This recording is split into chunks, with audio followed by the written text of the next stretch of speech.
So you have some stuff on your mind.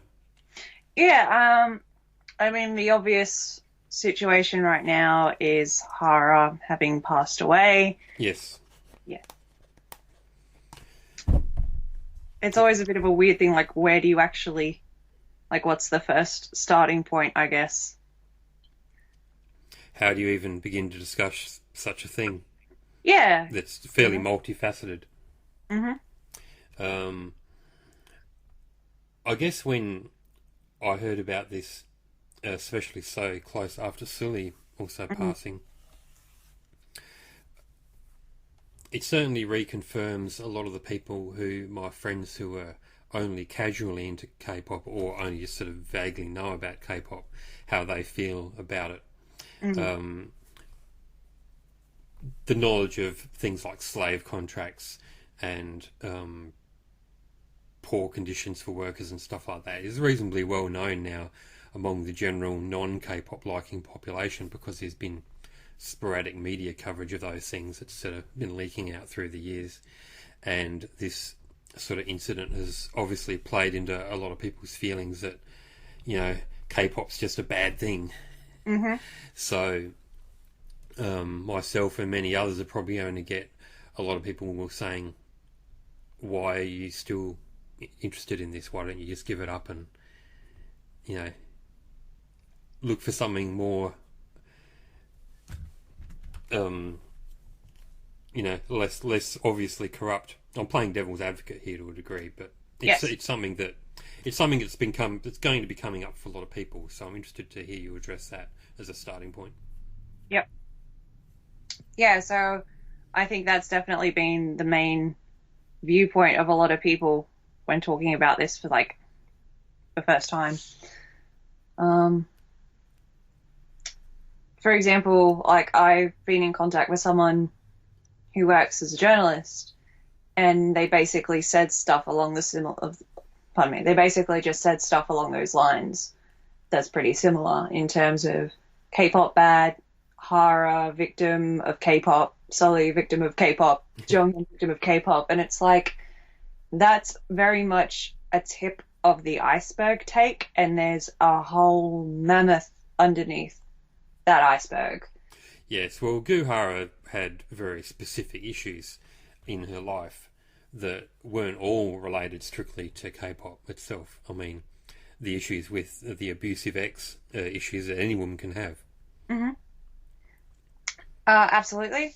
And then the other thing to consider as well is like if you look at a pattern, I guess, on who has taken their lives, it starts to emerge that there's something going on in terms of these three people were all quite progressive.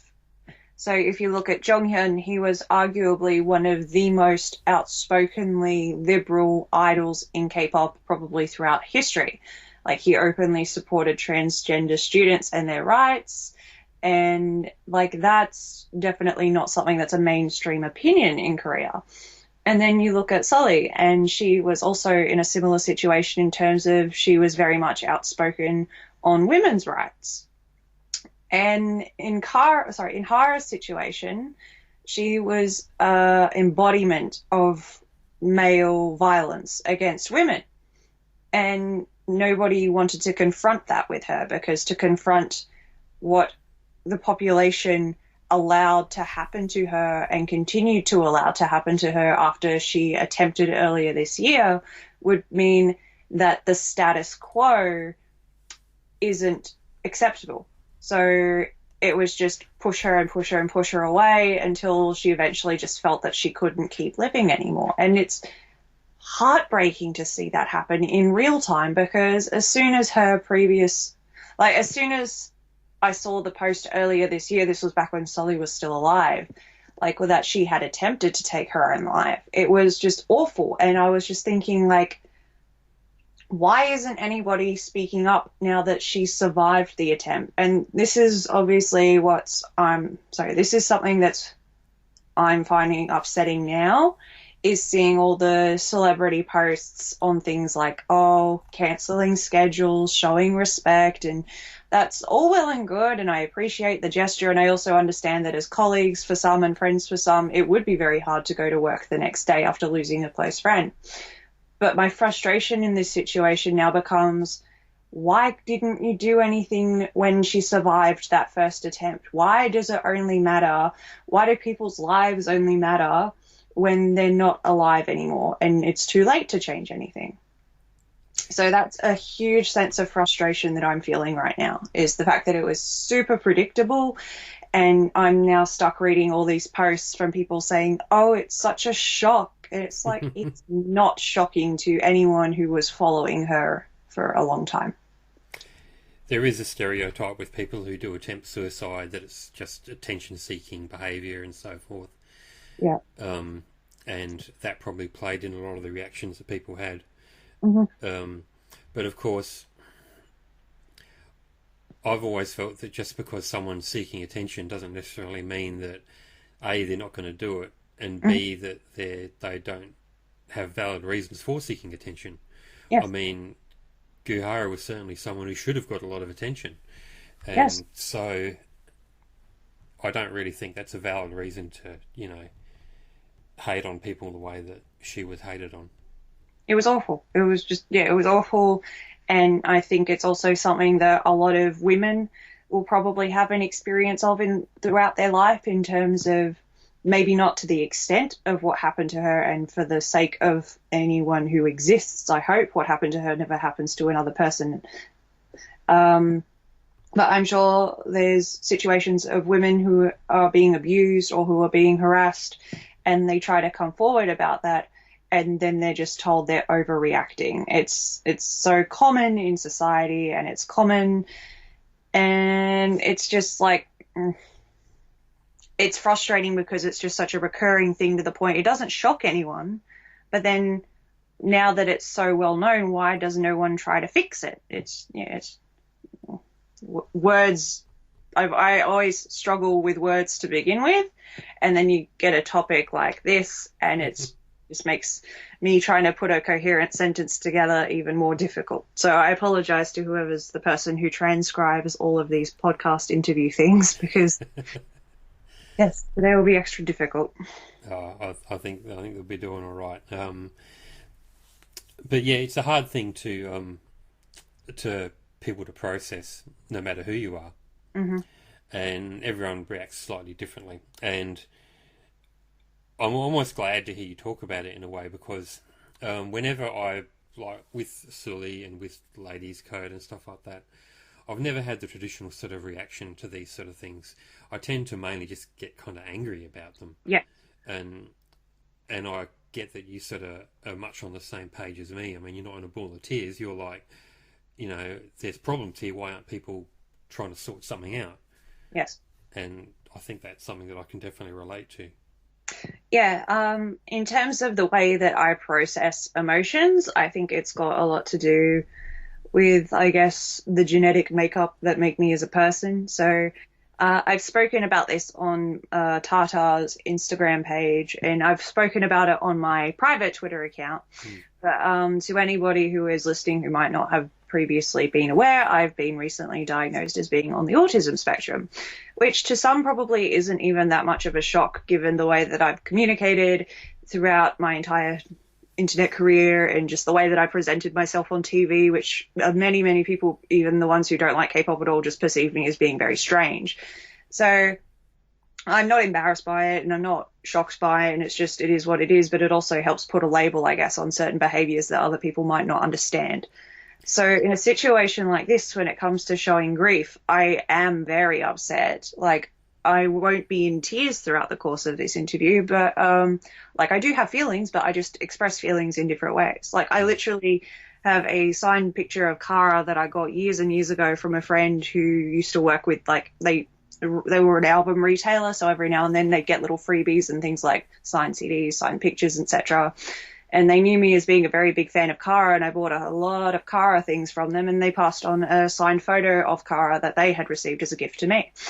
And I have that photo framed and it sits on my bedside table, and it's like one of the first things I see every morning, every day. So Kara have been a very, very big part of my life, and to lose someone who was like one of my, I mean, I like them all, so it's not saying she was my favorite, but like she was someone I cared a lot about. And yeah, it's hugely, hugely upsetting. Yep. You mentioned that you were, in private messages to me, that you were concerned about IU. Yeah, so IU is like, I'm worried about her, the exact kind of worrying feeling that I had about Hara a few weeks ago. Like, when I was worried about Hara, especially within the last month, I tried to contact her on Instagram, because occasionally idols do read the messages, and I just tried to hope for the best. Unfortunately, she never did read the message that I sent her, trying to be supportive and like letting her know that the fact that she was still alive was just a blessing. And unfortunately, you know, she couldn't continue to stay that way. And the feeling I get when I look at IU now is just so much concern, because she's also a person who's quite progressive by Korean standards. And again, as I mentioned before, that pattern of people who are taking their lives are people who are quite progressive, because it's such a structural problem. And this is, I guess, why I get frustrated with the reports K-pop bad, because it's not just K-pop, it's Korean society as a whole. It's the government ties within K-pop, and how we've got situations like Burning Sun when no one's being prosecuted because people involved in that were involved in the government and the police force and politicians, etc. So it's a system that's obviously been designed to protect the corruption up the top. And IU is someone who she didn't fight that particular system, but she fought against what being an idol should be as a very young person. Like, if you think back to her situation with Eunhyuk, she was 19, he was 26. Who did the public go after? The teenager, not the predatory man. And then her situation with the ZZ cover on her Chachia album, and the way that he was wearing stockings, and everyone accused her of being a pedophile. And it couldn't possibly be the woman who grew up being sexualized by 30 to 40-year-old men when she was still a teenager, trying to talk about her own experiences of being sexualized as a child. Oh no, she must be a pedophile herself.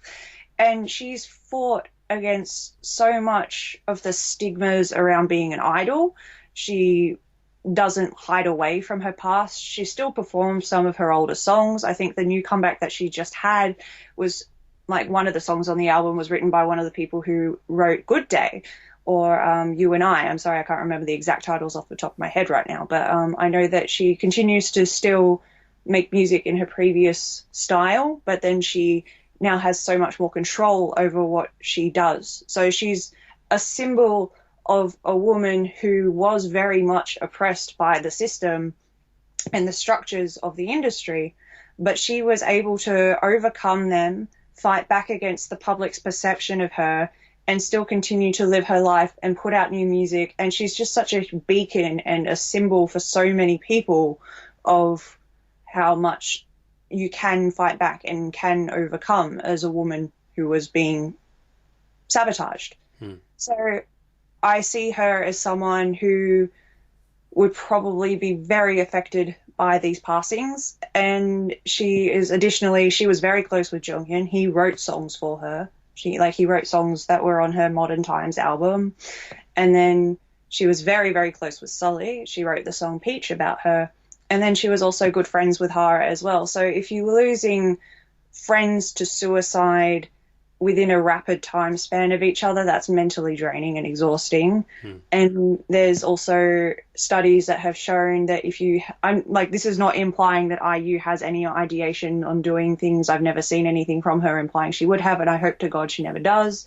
But if you already have existing ideation and other people around you take their lives, then it drastically increases the risk of you taking your own. And I think that situation obviously just proved itself with Hara and Sully, who were very close. And Sully attempted after Hara's failed attempt, and then Hara attempted again, and now we've lost both of them.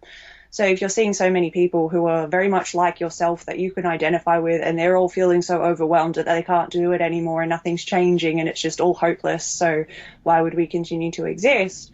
I'm just very, very worried for her that she might have those kind of thoughts right now. And obviously I'm not a mind reader, so I can't claim to know that's what she's thinking, but I just can see that she is someone who matches, I guess, the pattern of the people who are being targeted. Yeah.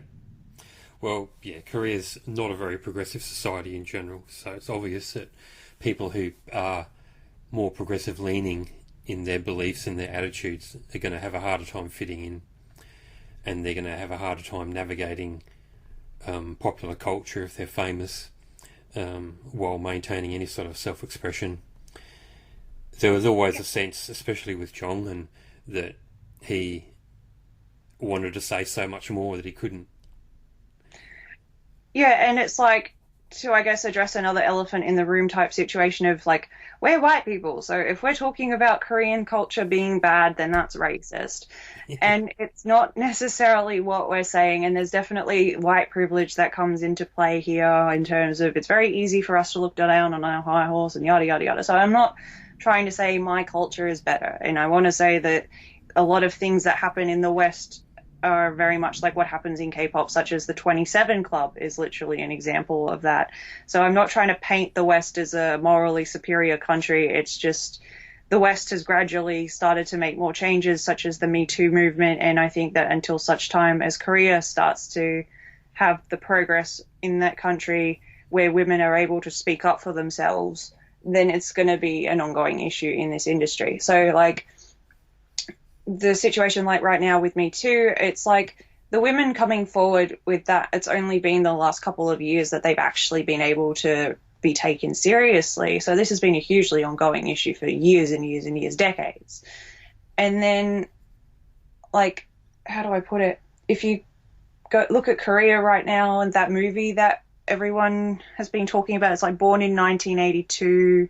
I can't remember the name. I think it might be something like Lee Ji-yeon.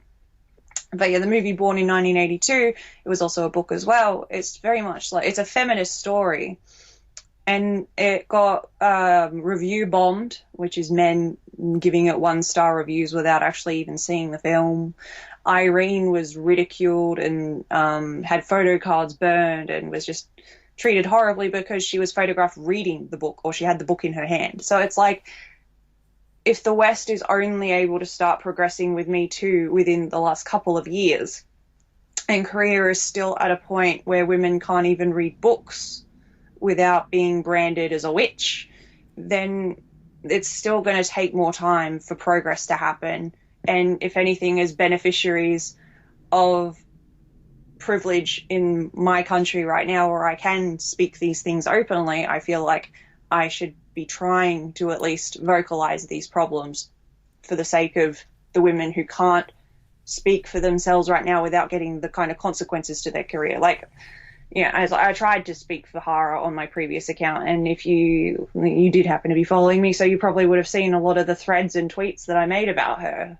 So yeah, it's just like it's such an overwhelming feeling of powerlessness that you want to try and help the situation, but you're just like one individual in another country who has like no real access to try and make anything change, but you still want to try and help. I think it's perfectly valid for somebody in culture A to say, well, I think culture B is like this or whatever. I think that's completely fine, and I think that goes both ways. I also think that in terms of privilege, I think it's fine to be privileged. I mean, people tend to use privilege on the internet as a way to shut people down, to say, well, you're privileged, so you can't speak about this because you have privilege. Whereas what I actually think is that, and kind of this ties a lot into what you're saying, is that if you have privilege, then it should really be the opposite. You should be able to speak out. Yes. I feel like if you have privilege, it's your job to help the people who don't.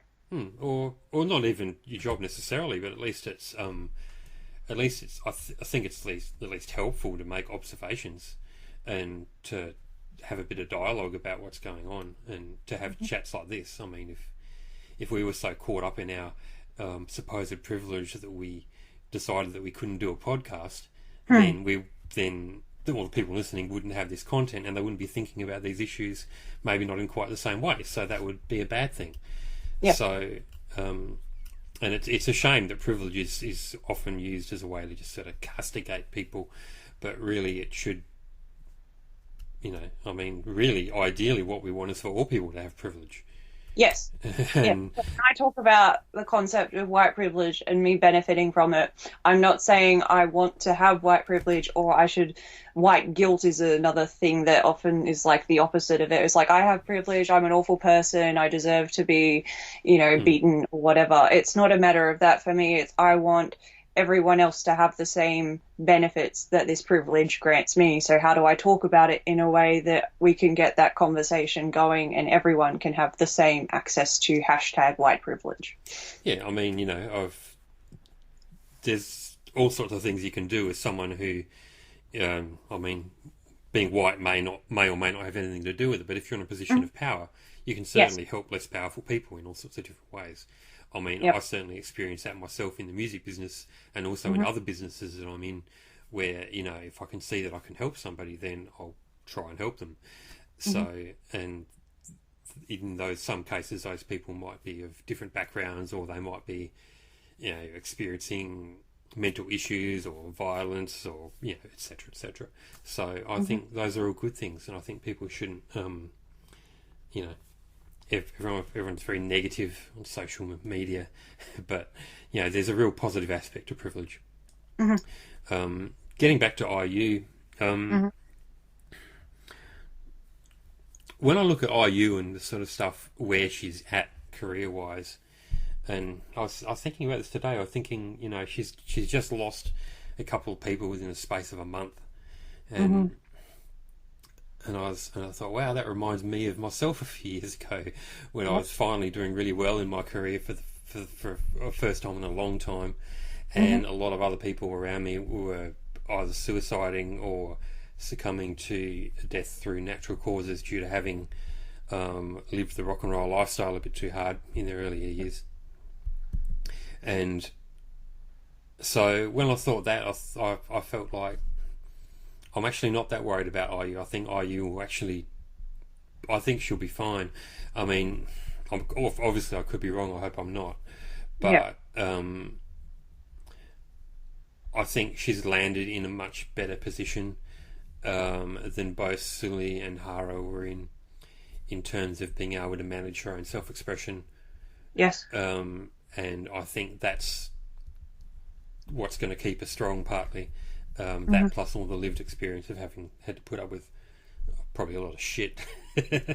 So, and also seeing it go down with your friends as well. You do learn a lot when, you try to help your friends through tough times, whether you succeed or fail.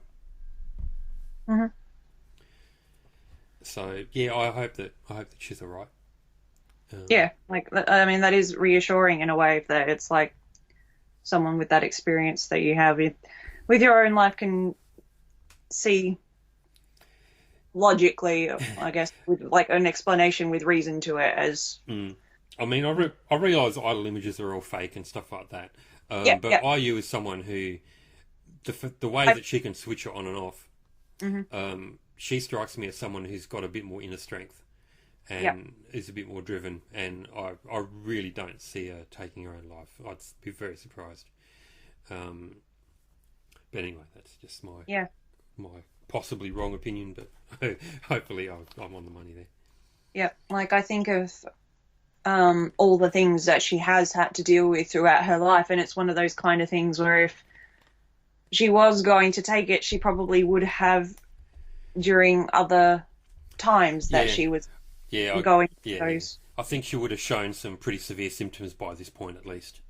Yep. If all the bullshit had really started to get to her, and she really hasn't. She's just, been much more steadfast. Speaking of progressive people, I know you wanted to talk about CLC and their progressive music. Yeah. So like, I've already known who CLC was for a while. I've had a few songs on my iPod. I've seen a couple of groups do their songs during cover contests, that kind of thing. So I'm not trying to act like I've suddenly just discovered them or whatever. But It was something I was thinking about when I went through their discography the other day, because I've kind of just like gone on a massive binge with their music, because I got like one song stuck in my head and then the other one got stuck in my head, and I'm just like, okay, I'm gonna loop the same 20 songs for the entire week. That's how this week's been going. Yeah. And in some ways it ties in to the topic of progression in music and K-pop as an industry. And I guess something that I'm just vaguely spitballing with here is their song content in a lot of their title tracks is very outspokenly feminist. And I guess this is in an industry which we can clearly see doesn't support that from a lot of artists. So if you look at their title track, so their debut song, Pepe, that was very much like a leave me alone, stop talking to me, go away, you creep. And then their song, Ania, or No O, like that song was written back when I think the members of the group were still minors, and it was, the entire song is basically like, this is a grown-ass man, why are you hitting on me, you're disgusting, just because I look like I'm older doesn't mean that it's okay. And then they've had the song Me, which was last year. It's red lip no, high heels no, and then they're saying I like me, I love me, and that's like the English lyrics in the song. So it's very much a self-empowerment anthem, and if you read the Korean translation, it's essentially saying like, I don't want to just be tick the boxes beautiful mold. I want to be I want to be beautiful, and I want to be pretty, and I want to be myself because I'm happy with the image that I see in the mirror. And then they've had two songs this year. I think was it called Me Again? It's like, well, I've literally been listening to it all week. How am I missing the song title off the top of my head? The ones this year were No, Me, and Devil, I think. Yeah, sorry, No is what I'm thinking of. Red lip no, high heel no. So I've got the title mixed up. But Me is the one that came out this year. And again, it's Adam Dal Me is the hook. It's all about I'm beautiful, I'm pretty, I'm cool, I'm the best. And it's like, yeah, obviously if you're talking about beauty, then perhaps you're being shallow. But it's a nice, empowering message for girls, especially at the age that K-pop listeners tend to be in Korea, that it's, if Korean society is going to put such a strong emphasis on physical appearance, which unfortunately they do, like if you go through a subway station in Korea, there's plastic surgery billboards at pretty much every one of them. So if they are going to place such an emphasis on beauty, then I like the fact that CLC is writing lyrics about beauty being what you want it to be. And, you know, if you look at the success of CLC and other Cube artists, it's rather unfortunate that they don't seem to have the same impact that, say, 4 Minute did at their prime, or that G Idol, who are the new group coming up, that they seem to be having as well. So I feel like they're unfortunately being quite underrated, and I partially wonder if that's because the public have been put off by the lyrical content of their songs, or whether it's just Cube's shitty management. I'm going to guess and say it's the second one. Yeah. I mean, 2NE1 did quite well for themselves, with a similar sort of female empowerment sort of theme with a lot of songs. And they had, you know, rather large amount of success. True. You know, comparable with Blackpink now. So, Yep. yeah, I see what you're saying, but I honestly think that the female power lyrics is, look, I don't think anyone's got any problem with it if it's just lyrics. You know what I mean? Yep. It's when these inconvenient young ladies actually want rights in society. That's when when it translates into some action. That's when people sort of go cold on the idea. But as long as they sing about it, that's fine. So I don't think anyone's got too much of a problem with their singing about it. It's probably just seen as kind of cute by the more sexist individuals. You know what I mean? Yep. Like, aw, she thinks she has rights. Yeah, we'll show her. Yeah. You know, so yeah, it's probably just Cube, and you know they might only have so much reach. I don't know. I don't even know what really goes on in terms of promotions and stuff like that. But I feel like I've just certainly felt like CLC just over the last couple of years have just had some really, really good songs. And before then, they've actually had some songs I really haven't liked at all. So it's just like, why are they only getting the good songs now? You know, they they could have given him some better songs earlier on, and that would have helped him out, and maybe they would be at more of a 4-minute level. Yeah. But then my music taste doesn't necessarily line up with the music taste of others, so that's just maybe what they really needed was to become an R&B group and do music I completely hate, and then they would have been loved by everyone. So who knows? But yeah, I don't think it's the message that's hurting them. I think it's probably other things. I think the message, if anything, is a benefit because they're probably getting a lot of female crossover female fans on board with that stuff. I mean, the male fans are going to like them anyway. But, you know, having that crossover where the girl fans also get into it, like, oh, here's a group they're singing about some stuff I can kind of relate to a bit that doesn't make me feel alienated, that isn't just the usual themes that women sing about, which is usually, you know, I like this boy, but I don't want to say anything. How do I get him to notice me? Yeah. You know, something a bit stronger is something that a lot of female fans, you know, really resonate with, including yourself, obviously. Yeah, I mean, even if it isn't just the case of Cube being shit or whatever it is, I feel like it's useful to, I guess, how do I put this into words? I'm thinking in terms of, with all the discussions that get put into K-pop and the lyrical content, and there's a lot of talk about hashtag real artists and real musicians and, oh, this group is female empowerment. I feel like CLC are often overlooked in a lot of these discussions. And from doing the reading and the listening that I've done within the last week, Yen is one of the members. She's the one with the short hair that she went viral a few times. Like, she looks really nice with her short hair. She's been involved with writing a lot of the lyrics for a lot of these newer songs that are coming out. So it's nice to see that they've had a role in their own, I guess, creation of the content that's speaking on their own experiences of being women. So it's like, you know, it's not just them singing a company's prescribed songs. So we're going to market you as feminist. So here's a song written by a man that talks about how hard it is being a woman. It's their own experiences. Yeah. So I appreciate that aspect of it. Yeah, there seems to be a bit more of that now than there used to be. I remember back in, you know, 7-8 years ago, it was actually quite rare to have the singers write their own lyrics, and now that's starting to happen more and more.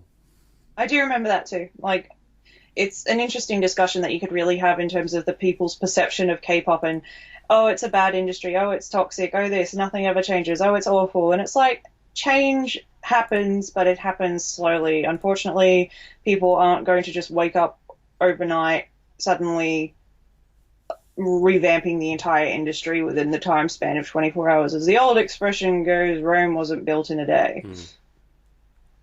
So, like, it's nice when you actually get to a point where you reflect back upon your experiences of being a fan of K-pop, and then you can think to yourself, oh yeah, that's actually different than what it used to be a few years ago. Yeah, that's true.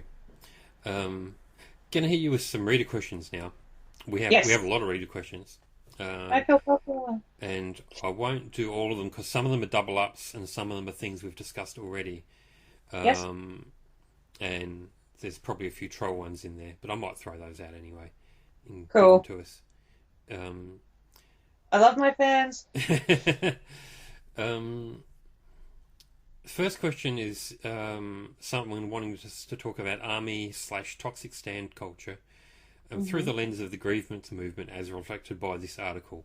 And this is the article on deadspin.com called The Future of the Culture Was This Here? And it's Gamergate, which is just basically an overview of the history of the Gamergate movement. Yep. And what they're talking about, what this question asker is talking about, is the grievance movement, basically people co-opting the language of grievance to say, well, actually, we're the oppressed ones. And how do you feel that ties into stan culture with K-pop, if it does? Well, straight away, if you're talking about appropriating language, right off the bat, you've got a lot of people who are co-opting woke terminology and then twisting that to be part of fandom wars. So the main example, I think we've discussed this in the past, is using the term xenophobia. And it's like, a radio DJ not liking one song doesn't necessarily mean he's xenophobic. Sometimes BTS doesn't always have the best title tracks that represent how good they actually are as musicians. Like the obvious one was the calling Idol construction noise. Like saying that construction noise isn't xenophobic. That's just not a good song of theirs, by his opinion, and probably by a few others as well. So it's the way that they weaponize movements, terminology, etc., and then just twist it into everything's bad unless it benefits my faves. So yeah. Yeah, there's certainly a parallel there between that and the Gamergate movement in general, in terms of how, they're only concerned about ethics in gaming journalism when it's a problem for them. Yes. I mean, if you want to look at ethics in gaming journalism, the biggest I noticed it in the 1980s, back when I was reading magazines for Commodore 64 that were reviewed Commodore 64 games. Because I had Commodore 64 when I was growing up, and it was cool. I had all these games for it.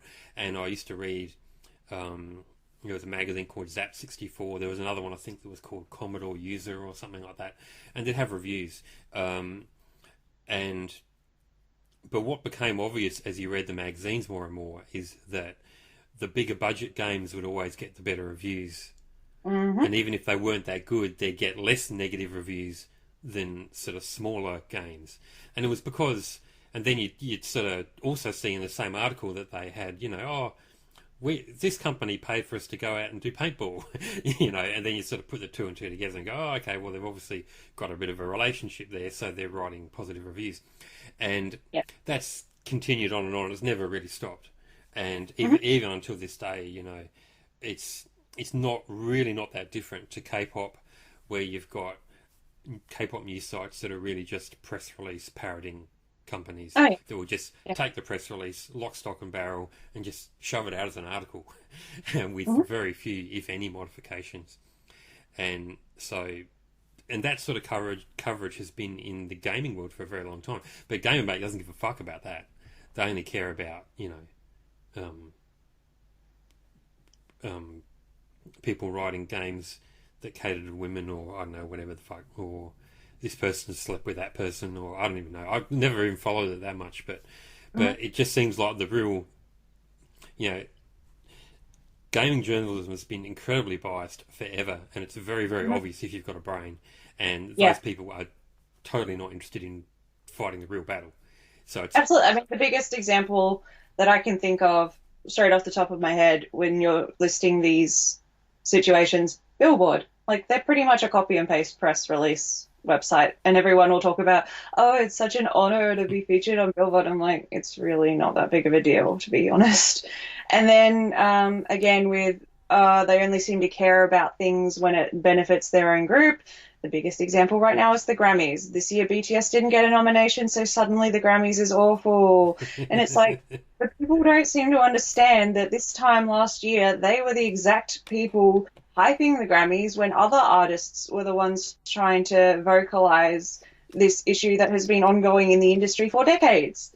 Like, what's his name? Jay-Z won his first Grammy the year he boycotted the ceremony because of how biased and rigged it all is. So it's not overnight that the Grammys have been shit. They've been shit for a long time. But last year when BTS were invited, it's so prestigious, and they're the first artist from K-pop to ever go to the Grammys. Hashtag paved the way. You wish you could.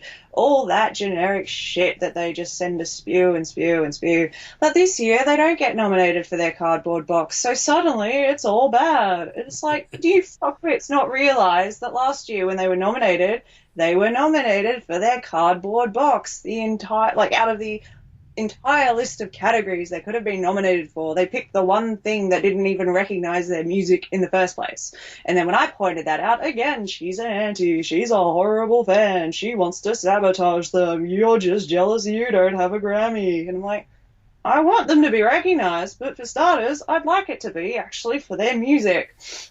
And then the next part was they got invited to present the awards, so that's so prestigious. Did they miss the fact that the whole reason they got that invite was literally like a day or two after Ariana Grande was pulling out of her performance because the organizer for the Grammys was trying to or micromanage every aspect of what she was supposed to be doing on the stage, and so she just pulled out and was like, fuck you, I'm not doing this. And then it was like in support again of all the other artists who were also boycotting, not showing up. And then Drake did show up, but then his speech was basically a fuck you to the Grammys. So it's like, this wasn't an underground secret issue. This was something that pretty much everyone else combined was trying to raise their voice about. And then Grammys sees how easily BTS can be used to bury controversies because their fan base will just flood algorithms and put anything positive associated with BTS at the top of search results. So who gets invited to present at the Grammys? BTS. So all of a sudden, all these people who were complicit and actively helping the Grammys bury how corrupt this show is suddenly care about how corrupt the Grammys are. I wonder why. So they're a bunch of fucking idiots. It was exactly just as bad as last year, if not worse, but y'all were very happy to hype it then. So, you know, forgive me for not giving a shit. If there's one thing the Grammys probably love is a group of young, obedient Korean men who won't make a fuss when they're told what to do, because they get told what to do so often, and that's, you know, their whole life up until this point.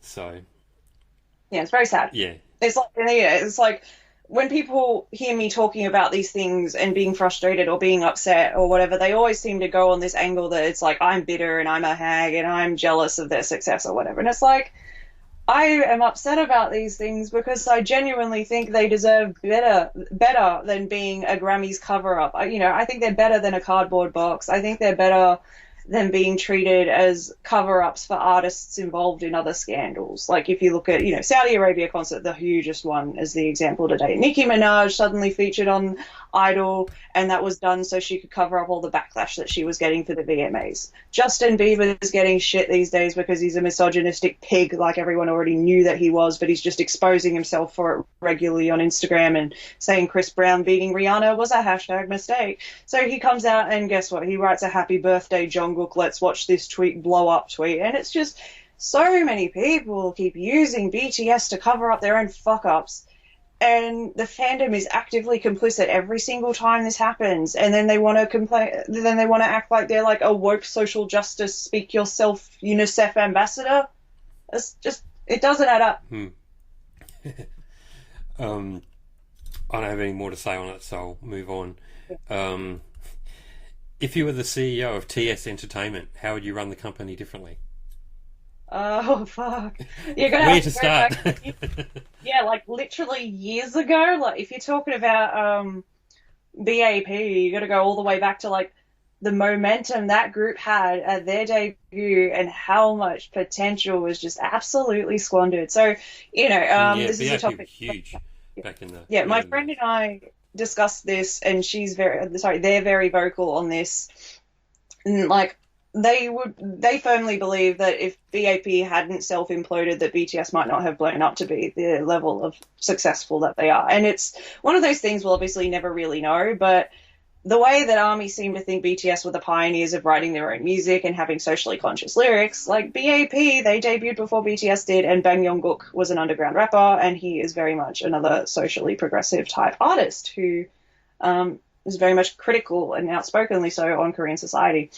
And when they debuted, this was the same year as EXO, so I believe that's 2012, they were obviously in the running against EXO for the Rookie of the Year on fandom Twitter, but everyone got buska for obvious reasons. That Buska had a huge year in Korea on Melon charts. But the fandom level of popularity was in comparison to EXO. And their popularity was also much more abroad, whereas EXO were very Korean-dominated with a few international fan bases as well. But in New York, I believe, they shut down Times Square over a performance that they did. And they were getting a lot of coverage, and they just had so much potential. And then just whatever the fuck TS did with them, I didn't even know how do you get such a talented group with so much potential and so much going for them, and then screw everything up entirely.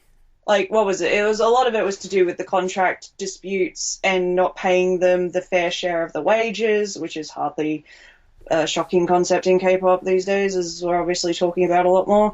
But it's like, it's so detrimental to yourself as a business to not be paying the right wages, because it then obviously leads to these contract disputes. So the small amount of money that you're getting from hoarding it from the artists doesn't really last long in the long term as the money you could be generating by having content, happy employees who want to continue working and therefore generating more of an income. It's just, you'd think that would be common sense, but I mean, capitalism. Well, I don't even know if TS obeyed sensible principles, even from a, Oh, a secret. capitalist, a hyper-capitalist standpoint. I mean, going back to BAP, BAP have, not, I don't know how many people know this, but they have the most expensive K-pop video ever made, which Oh, yeah, which one was which this? was One Shot. Um, Ah, yeah, so for those who haven't seen One Shot, it's like, it's like a full action movie. movie with gunshots and crazy stuff Yep, going on. yep. It's like costing about $1 million to do, or the I equivalent. would argue that possibly Infinite's music video for Destiny was one of the most expensive ones filmed, and it was filmed in Universal Studios or whatever. And I remember that was like over 1 million, I think even close to 2 million. Mm. Might have been, yeah, it might have been Trump by now, but I don't know. I'd have to Yeah, look it up. But it was freaking expensive anyway. Um, yeah. and BAP were actually doing reasonably well at that time, and they were Hmm. making quite a bit of money back. But the problem is that the label was spending it faster than the grip could make it, Yes. rather than going slightly lower budget and then giving them some money back. And that's generally, I mean, I've seen that all the time in the West, Hmm. where people will, unless you've got an absolute mega monster hit, the label will do their best to keep you in debt by Yes. spending more and more on promotions that you don't need, by making the videos bigger and bigger budget, by driving around everywhere in limos or whatever it takes. There are people in the Western music business, and their attitude is, if my artist is making a profit into their own pocket, it means I'm not doing my job Hmm. as a promotions person because that's money I should be using to promote them.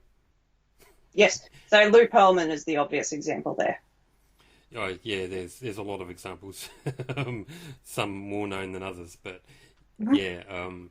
So and that was definitely going on with BAP, where they were doing quite well, but they weren't. Their label was obviously trying to make them massive. Like let's beat SM, but Yep. but they don't really have the capital to do that at Yeah. that point. So they should have probably waited a bit. Um, yeah, I mean, although my biggest beef with TS Entertainment has always been only ever giving Secret One doo-wop song, Hmm. which was Shy Boy. They never got another Shy Boy. Um, That's a good one. my one of my fellow DJs over at the radio station is Carmen. She does a show called the Doo-Wop Corner. It's on the Hmm. same time as my show, but it's Friday instead of Monday, and it's a really Hmm. cool show. It predates my own show, and I've actually based a little bit of the format of my show on her show, because even if you don't give a crap about doo wop or know anything about it, you can still listen to Carmen's Doo Wop Corner, and you can get a reasonably good feel for the style. And it's also interesting. It's kind of a funny, interesting show. It's kind of quirky. The songs are already short and quick. It's only an hour long. So you hear about 50 different songs per show because the songs are really quick, and and you learn a lot of stuff. And so when I started my show, I thought, oh, I'll do something like that. That'll be cool. And mine's it's not quite like hers, but it's similar. But anyway, when Shy Boy came out, I played it to Carmen because it's doo wop. They're co-opting the old 50s doo-wop sound. And so I said, oh, you've got to hear this. This is a K-pop song, but you'll love it because it's doo-wop sound. And she did hear it, and she thought it was great. And she was playing on a show and saying, oh, this is K-pop, and if you like this sort of style, you can listen to the Monday show and stuff like that. And I was totally bummed out that I never ever got to do that again. I haven't been able to give her another song that she's liked as much as that. Hmm. because it just isn't one. Nobody does that style. Um, it's, yeah, not it's something that's past K-pop by. Probably the closest thing to it would be the Barbarettes. Yep, yep. I was thinking of a group, and that they were the ones who I was trying to think of the name of. Yeah, but they do more of a kind of a they sort of mix it in with blues and gospel a bit, and it's a bit sort of more mellow and kind of folksy. It's not really sort of upbeat, punchy pop sort of style. So, um, but they're sort of close, but no cigar, I think. Um, But yes, but that for me that was TS's big fuck up that I grilled them for in like 2014. I said this is a shit company, and watch them, they'll fuck up everything else too, and they have. I don't think there's one artist on their label that hasn't sued them. Yeah, we've got Sonomy suing them, the boy group suing them, Secret has obviously sued them, and BAP has sued them. So like, that's 4 for 4 as far as I know Yeah. for their artists. Some other quick questions. There's tons. Some of these will go through quite quickly. I had a few on Jeffrey Epstein. Do you think he suicided or was it homicide? Epstein did not kill himself. Sorry? Epstein did not kill himself. Yeah, you heard it from AustralianSana, folks.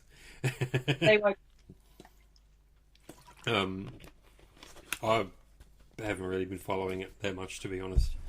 But I think there was, whether he did or he didn't, it's certainly very convenient the way things have worked out, isn't it? Oh, I mean, the article that you linked me as well, it basically confirms that he got, it's the coroner said the coroner was hired by his brother, basically, like it was an independent person, because all the other people involved with the cover-up would obviously just bring in other people to help them cover it up, so they got someone else to come in, and it was more consistent with choking as opposed to a, like choking through a strangulation rather than from hanging oneself. Yeah. So, yeah, I'm definitely not surprised by that at all. The fact that he had connections to Trump, the fact that he had connections to the royal family, and it was obviously going to implicate a lot of other very powerful people who are still in power. So how convenient that he suddenly died before he could testify when he was ready to sing like a bird. Next question. Would you vote for Jeb Bush if he was Australian Prime Minister? No! We don't like conservatives. We don't like Republicans. I can't believe someone even asked that. Come on. Jeb Bush is a fucking clown. Next question. Please play the Fuck, Marry, Kill game with the CEOs of YG, SM and JYP. Can I kill myself? I'm killing myself. That's pretty much. All right. AustralianSana's not playing. She's already dead. Yeah. All right. How I like it. I'll play. Okay. I'll play, and I think we'll kill Yang Hyun Suk for obvious reasons. I think I'll marry Lee Soo Man because he's got the most money. Okay. And Park Jin Young's got the sexiest pants.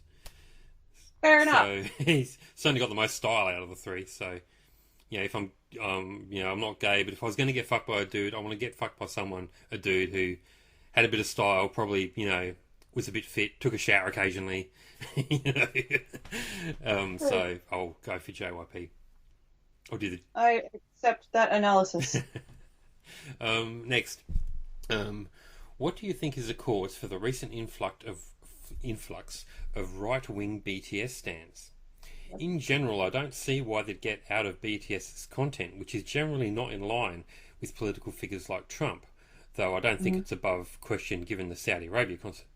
So what do you think could be a reason why? Many of them don't even really talk about BTS's music as much as just standing them and voting for them on awards shows.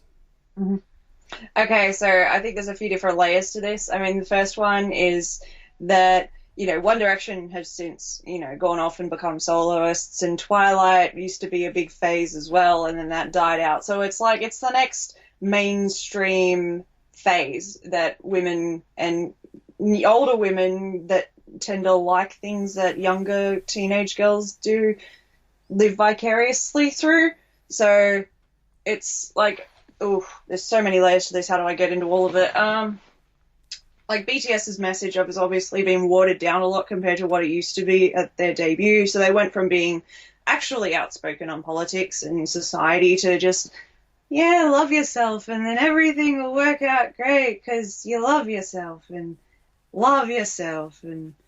just focus on yourself. And I think the whole focus on yourself message might resonate with certain Republicans because that's all about their perception of their values is it's all independence and self-made and I bootstraps analogies and all that shit. So by loving yourself, it's putting the onus of responsibility upon the individual. So I think that correlates possibly with their values.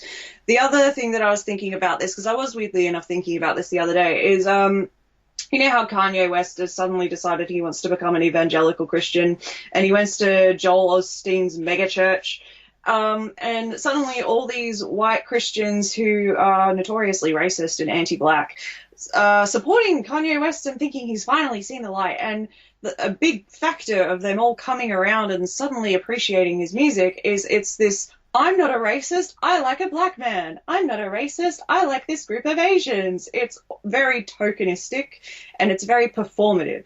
So it's done to try and present this image of, yeah, I'm white and I'm a Republican and I vote for policies that put children in cages and export people back to foreign countries that they technically were born in for 4 days but have grown up in America, but they're not real Americans.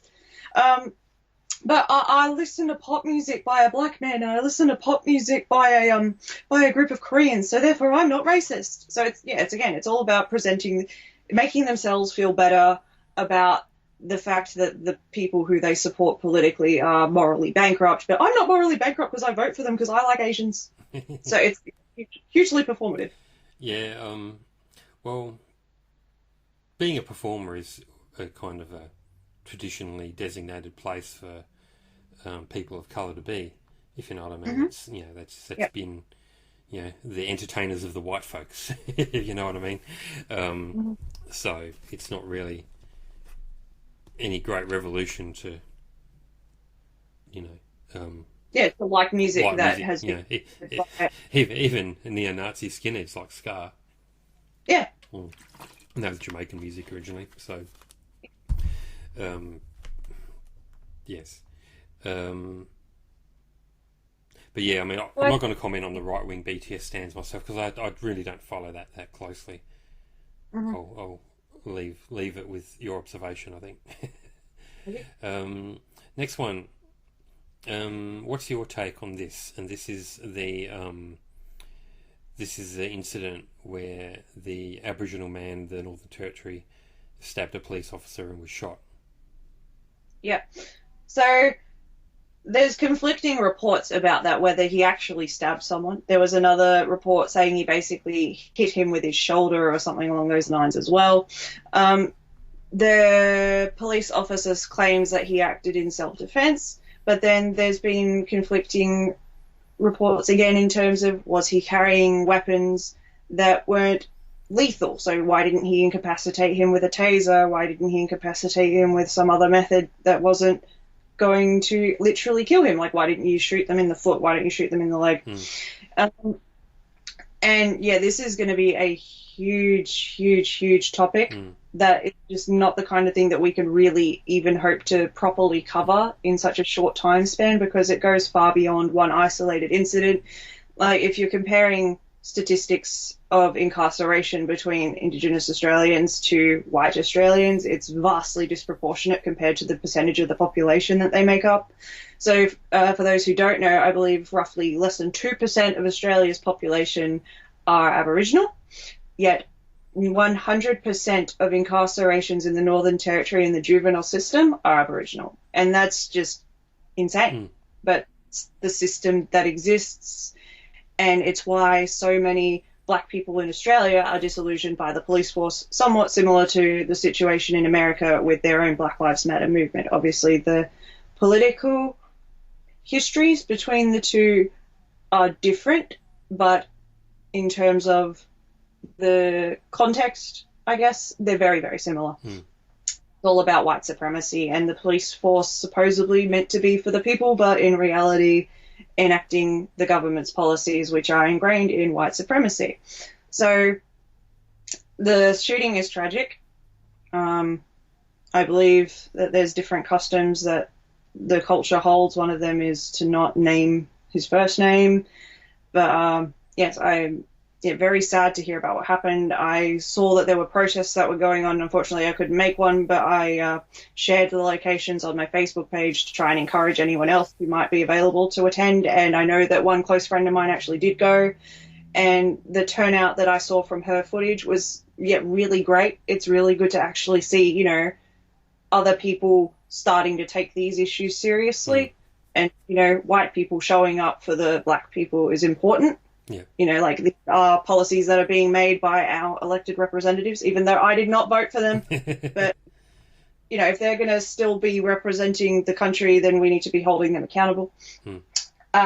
And, this goes, again, it's so many layers because, you're talking about disillusionment between black people and white Australians, and you got to look at how the government that's in power in Australia right now has just been selling off so much of our land, so much of our assets to internationals and foreign corporations and all that horrible kind of shit.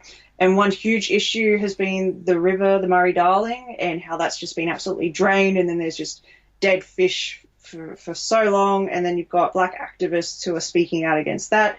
And I believe his name is Bruce. I'll just have to see his full name. I can't remember it off the top of my head, but he did a fantastic speech on Q&A recently about the water consumption and how, like, it forces people off of their lands because they can no longer hunt and they can no longer live off the land the way that their culture has been doing for 60,000 years because the government is draining all the water and leaving them to die, and their only option is to move. So it's like, they're not exactly putting like, to use a shooting analogy, the way that the government treats these people is not necessarily putting a gun to their head and pulling the trigger themselves, although in this situation it's overtly doing that, and that's why it's gotten such a huge backlash finally. But for pretty much the entire history of the country, it's like locking someone in a room, putting a gun in there and just loading it with bullets and waiting for them to shoot themselves. And then you can say, oh, they killed themselves, when they were the ones who created that environment that forced them and led them to eventually pulling the trigger. And that's essentially the Australian government and its treatment of Aboriginal people. And for anyone who does happen to be listening to this, I highly, highly, highly encourage people to go out and, read academic literature, read blogs, read Twitter accounts, read as much information as you can from the direct source themselves. So I'm just going to Google right now his name, Bruce, ABC Q&A water, and I can get you his name so that they can go and read his words and, watch his video, because Bruce Shillingsworth.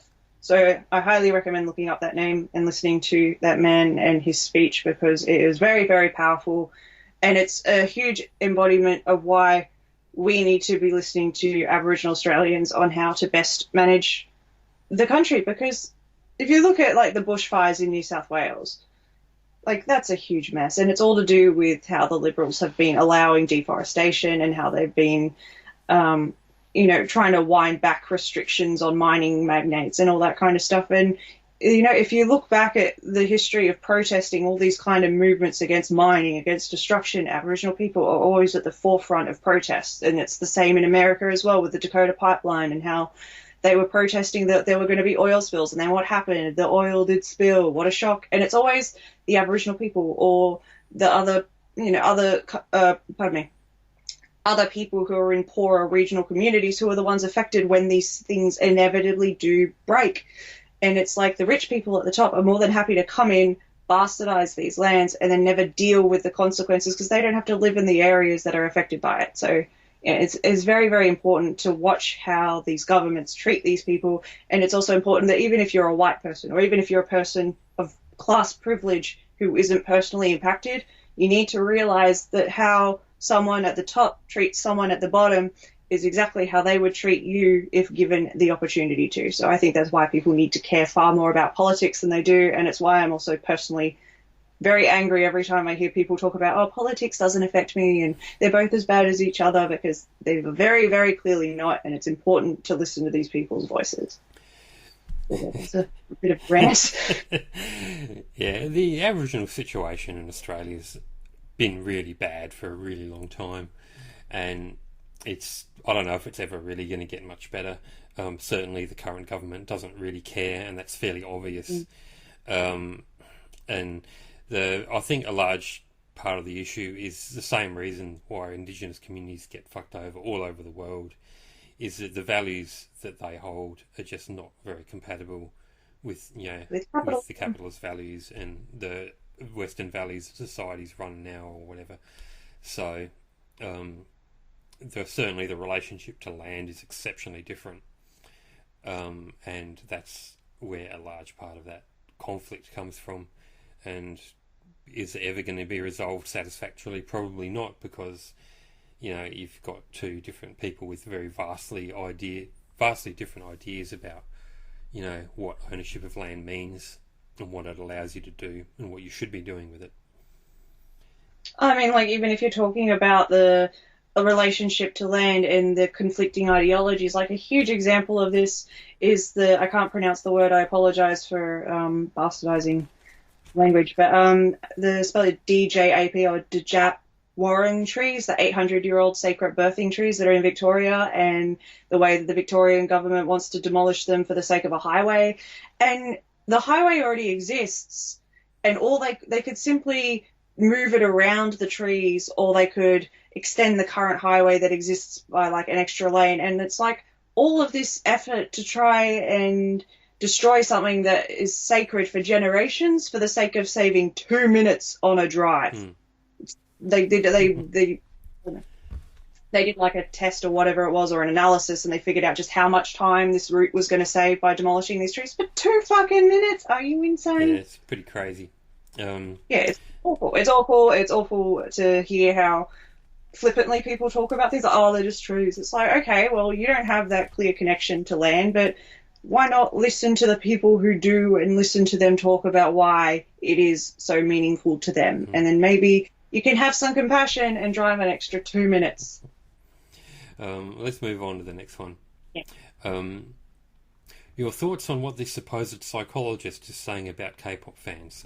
Oh, fuck, that thing has been going around for years. Has it? Exactly what you were talking about before you even linked that to me. I just thought, what a psychologist thinks about K-pop fans, and they're all so meaningful and they're all so passionate, and so many people in society look down on them, but I see them for the real leaders that they are. Oh my god. That has been going around since at least 2011. Oh, wow. And if anything, there's a specific army account that anyone who follows me will know that I've called them out before, but they're called like the Psych Perspective, and she is like the embodiment of that meme, but like a Twitter account with 20,000 tweets basically saying that. It's insane. It's like a lot of people who take psychology need a psychologist. That's what I think about that. Cool. I'd never seen it before, but I thought it was pretty amusing. You can like link a photo to it in the transcription or put a picture up in the podcast. Yeah, I'll put a link somewhere. Fucking hour podcast. I'm so sorry to anyone who's trying to listen to this. They probably quit by now anyway, so let's just keep going. Yeah, well, I think we can say what we want at this point. There's no one left. Let's move on. What's the next one? With After School, Cletus kept them in the dungeon until their contracts ran out. Preston, on the other hand, were mostly all released from their contracts early. Why do you think Cletus had a change of mind with how they handle their flop groups? That is fascinating to me, because I feel like they were completely different in terms of like, well, they're different but the same at the same time. I guess like, why Cletus put Preston into the dungeon when they were on such a strong momentum wave and like winning Rookie of the Year? It baffles me. It really does. Yeah. Like, they had 2 comebacks. So, like, how much investment is spent in creating a group? So what was the reason to, like, waste years of putting them together? I think Kyla, it's... tell us. Yes, Kyla, please do an interview with You said you were going to spill the fucking tea, and all you said was, the tea is that it's the experiences that make it so worthwhile, and just a bunch of fucking Disney shit. Someone got paid off. Come on, Kyla. We want the truth. I don't think she's going to say anything. I think... I think poor kid's been traumatized enough by the industry that she just wants nothing to do with it anymore. And you can't really blame her when you see the way that so many people are turning out. So it's just, leave her alone, but we also want the truth, but leave her alone. Yeah, Kyla's all right. I mean, I'm a big fan of Kyla. I mean, she's, young and stuff. I don't expect her to, come out with the smoking gun, you know what I mean? It's not her responsibility. But at the same time, it is a little bit like, come on. So, good on her. And I hope hope she's doing well.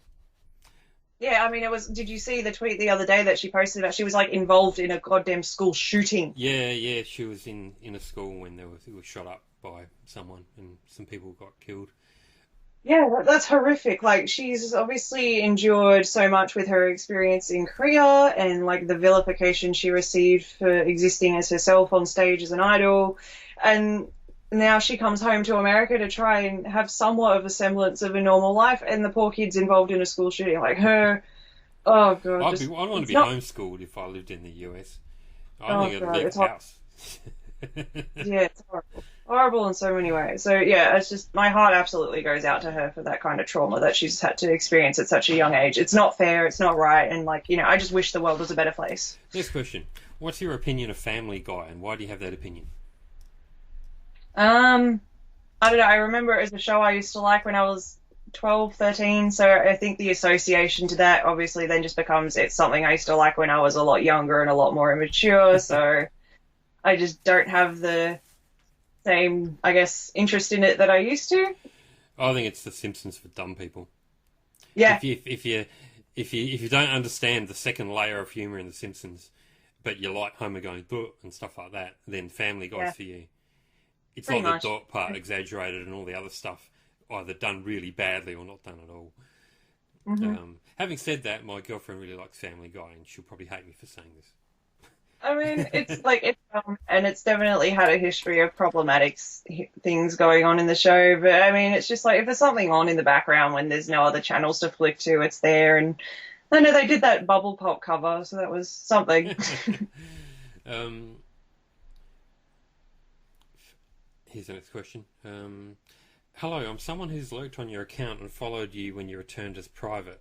Since it's nice to have critical K-pop stands on the timeline. This is referring to you, obviously. My question for you is, what are your thoughts on the increasing trend of idols self-producing? Further, the trend disproportionately favouring male idols, even though many girl group members have expressed wanting to write. Some examples I can think of are Rosé and YG, and more or less all of his female artists, and multiple Luna girls and Jaden Jong. Yes. Yeah, so if you're going with Rosé, I think she's just an example of so much potential that's just being wasted for no reason. Where is her solo? Her solo was meant to come out already by now. Her solo was being prepared last year, and then by now they supposedly have picked the songs. Where is it? We've been waiting for it for months. We want Rosé solo. The people want Rosé solo. Yes, so I think she's a fantastic artist. I love her to bits. My sorry ass cried when I saw her live. I think she's phenomenal. I loved her voice. Yeah, she can play music, obviously. She can compose. She can play the guitar. She can play the piano. She has a wonderful voice, and I think that she has so much potential to create things as well. I love her covers. I love her style of music that she picks for the covers that she does. Like, it's the kind of genre that I think that she would excel in. So she's got a good ear for music and what suits her voice. But yeah, YG is a meninist, as we all know. For those who aren't currently aware, he has a very ongoing history of forcing the female artists in his company to become ghostwriters on their songs. So he doesn't give them the proper credit that they actually should be listed as. So Jennie and Jisoo have been confirmed to have written their lyrics in their song Stay, but that's not listed on their actual credits. And I think a huge factor on that is just it's a control thing, similar to how you talked about artists being kept in debt by their management. It's also to do with artists just being kept under the thumb of YG and his perception of what he wants them to be. If you listen to I've been supportive of Jennie's solo since that came out last year as well. I really liked the song, and I also really liked the lyrical wordplay that exists between the Korean and the English of the song. So it's very much a balanced song where half of it's in Korean, half of it's in English. And what I liked about it is if you read the translations, it's like the English is saying one thing and then the Korean is saying another. So it's like, and it's a song, I guess, being back and forth about being devastated about a breakup, but then it's also about being happy and powerful and strong now that you're a solo woman again. And it's like the Korean lyrics in the song tend to be more about like, oh, I'm so sad, oh, I'm so upset, I'm so devastated, and then the English lyrics are, bitch, I'm solo. So I really liked that wordplay. So you got bit nun and solo. In Korean sounds like I'm a bright shining solo star, so like I'm coming out better. And then the English is like, bitch, I am solo, I am strong, and I can do whatever I want. So it's like two different layers. The Korean and the English both displayed different feelings, and then that came together in that line that's the hook of the song, and it showed it in like one line that was simultaneously both languages. So I thought that was very, very clever. And there was an interview, or it was, I don't know if it was a V Live, but it was something where Jenny herself talked about writing those lyrics, and I thought that was brilliant. So like she absolutely did not get the credit that she deserved for that song when she had a lot more involvement in it than people seem to think she does, or people recognize that she does. And, you know, they have their interviews with Billboard, they have their interviews when they go to America, yet they're never asked about that kind of things. Or if they are asked about it, they have to give like vague skirting answers, and they're not allowed to openly talk about their creative process. And then, of course, you go on Twitter and armies of all people, and, you know, a bunch of other people who hate them because everyone hates popular girl groups for whatever reason. People hate Twice, people hate G-Friend, people hate Red Velvet, people hate everyone. So the people who hate Blackpink dogpile them for being, oh, she's so fake, she doesn't write any of her music, and these are the people that you send. I'm like, can you pay attention to them beyond the clipped Twitter videos that get put into your feed by people who have an agenda against this group, and then, you know, listen to the stories of them speaking for themselves when you do find those footages, because they have a lot more involvement than the credit that they're given, and they're being suppressed by a horrible management system. So yes, I think it's very corrupt. And yeah, like I mentioned earlier, that I liked Yeon from CLC and how she was personally involved with writing the lyrics of their song. So, you know, it's a woman who is performing her own music, singing of her own experiences, and the group performing them together. I liked that. And then, you know, I'd love to see Luna become more involved in their production. Like, I love the songs that they've put out so far. So, like, this is an interesting thing to me, because on one hand, you know, you don't have to be a self-composing artist to produce good quality music. I'm a definite pop stan. So, like, I love Britney Spears, but Britney Spears hasn't been involved in a majority of her greatest hits.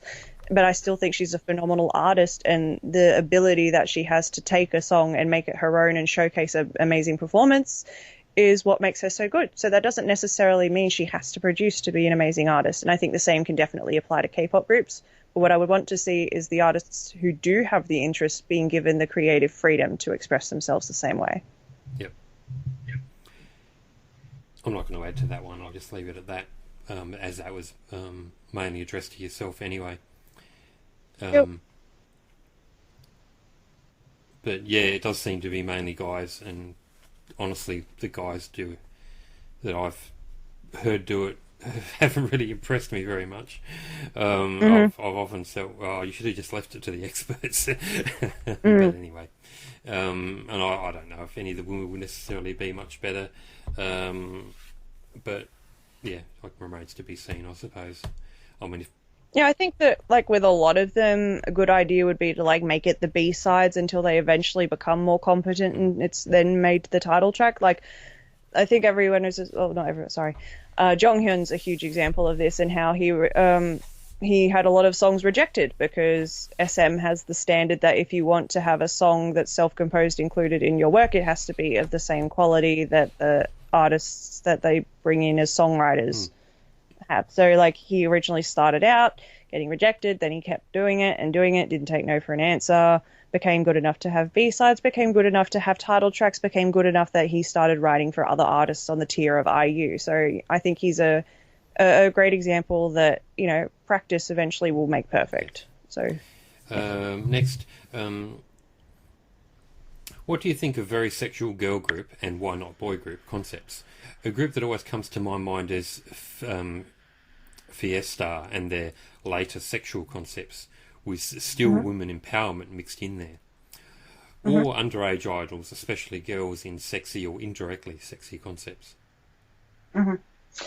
Yeah, so yeah, that's definitely a bit of a loaded topic. There's a few different avenues you can go there. So you've got Fiesta, who I like quite a few of their songs. I loved One More, like that was a great song. And then I think AOA is another great example of Yep. that. And then, like, they're definitely a group that's stereotyped as being sexy. But then if you look at a lot of their performances on Queendom, they showed a lot of different other sides of them as well. And then you've got Stella was another example. Vibrato was one of the songs. Marionette was the huge one that was such a controversy at the time. And you got Brown Eyed Girls, Guardian especially. So it's like, I don't have a problem with it, and a lot of the time the music slaps. So if anything, we want a revival of sexy concepts, please, because it takes bangers. Yeah. And the thing that I guess if you're going to bring up whoever the person questioning us is, if you're going to bring up the minors and the indirect sexy concepts, I'm definitely going to be on the side of preferring the grown women performing them and being overtly sexual than I am seeing a 16-year-old in a skirt that's as short as what AOA's miniskirt is, but it's got pleats on it, so therefore it's innocent. Yeah, that's pretty much what they do, isn't it?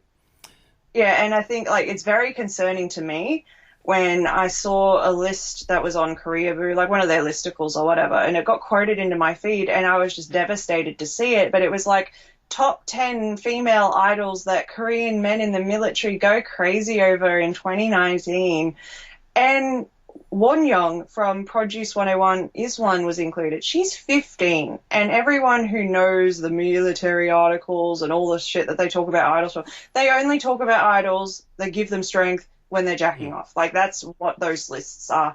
And it's disgusting to me that they're doing that over a 15-year-old child.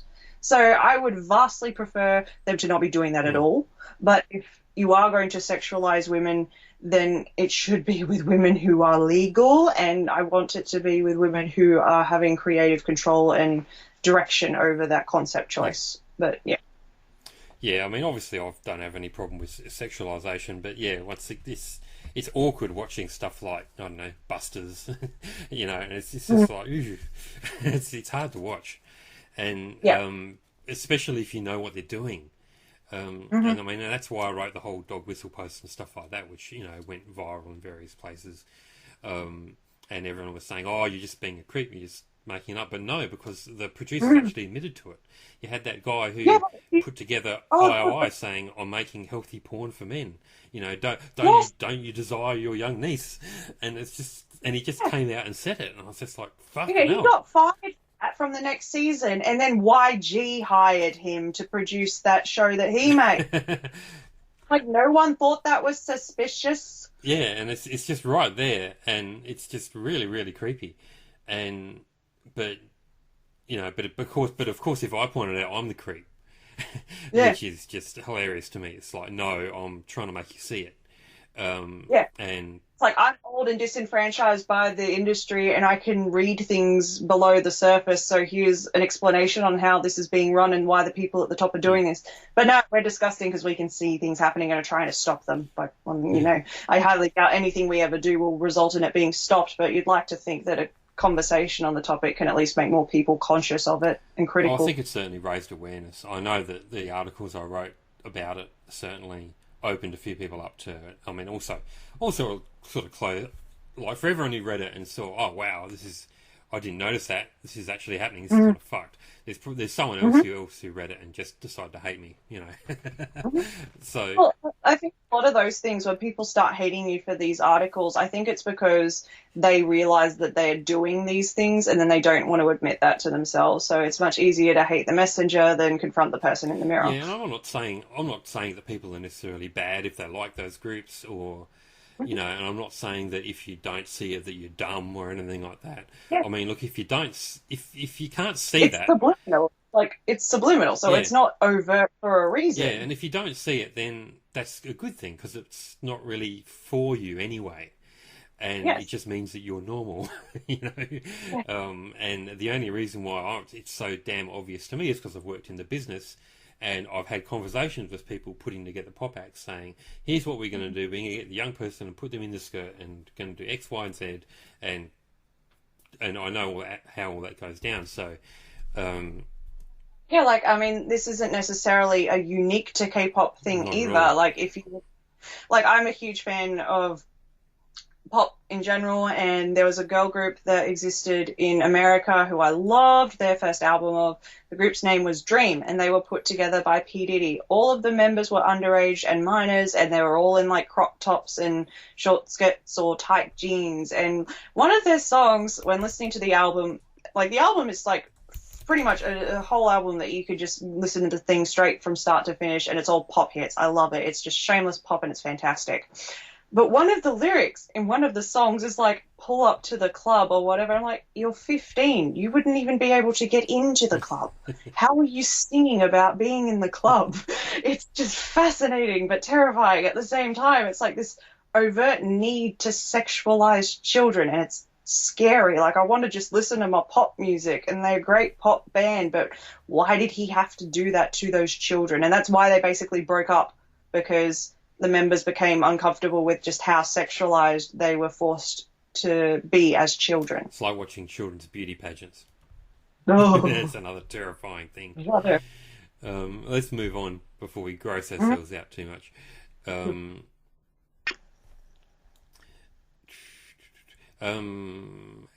Game of Thrones article I linked you. I know you were a big critic of the Game of Thrones plotline. I don't watch the show myself, so I'm going to leave you with this one. Years of anguish for nothing. It's painful. All right, that'll probably do as a comment. I think most fans are on the same page there anyway. I'm so devastated. I literally, I just turned my head. It's like I'm wailing in agony, and I've got like 5-6 books on my bookshelf that are like the Game of Thrones series, and it's just bastardized. Ugh. Everything about it was awful. Next one. Random trivia. Did you know that they don't have electric kettles for boiling water in the USA? What? What the fuck do they use? They just, I believe they just put the water in a pot, heat up the pot on the stove. Are you shitting me? No. Well, they have like a kettle, like a kettle Yeah, they have put on the stove. They have electric ones. Stove, like that in movies and shit, but like, what?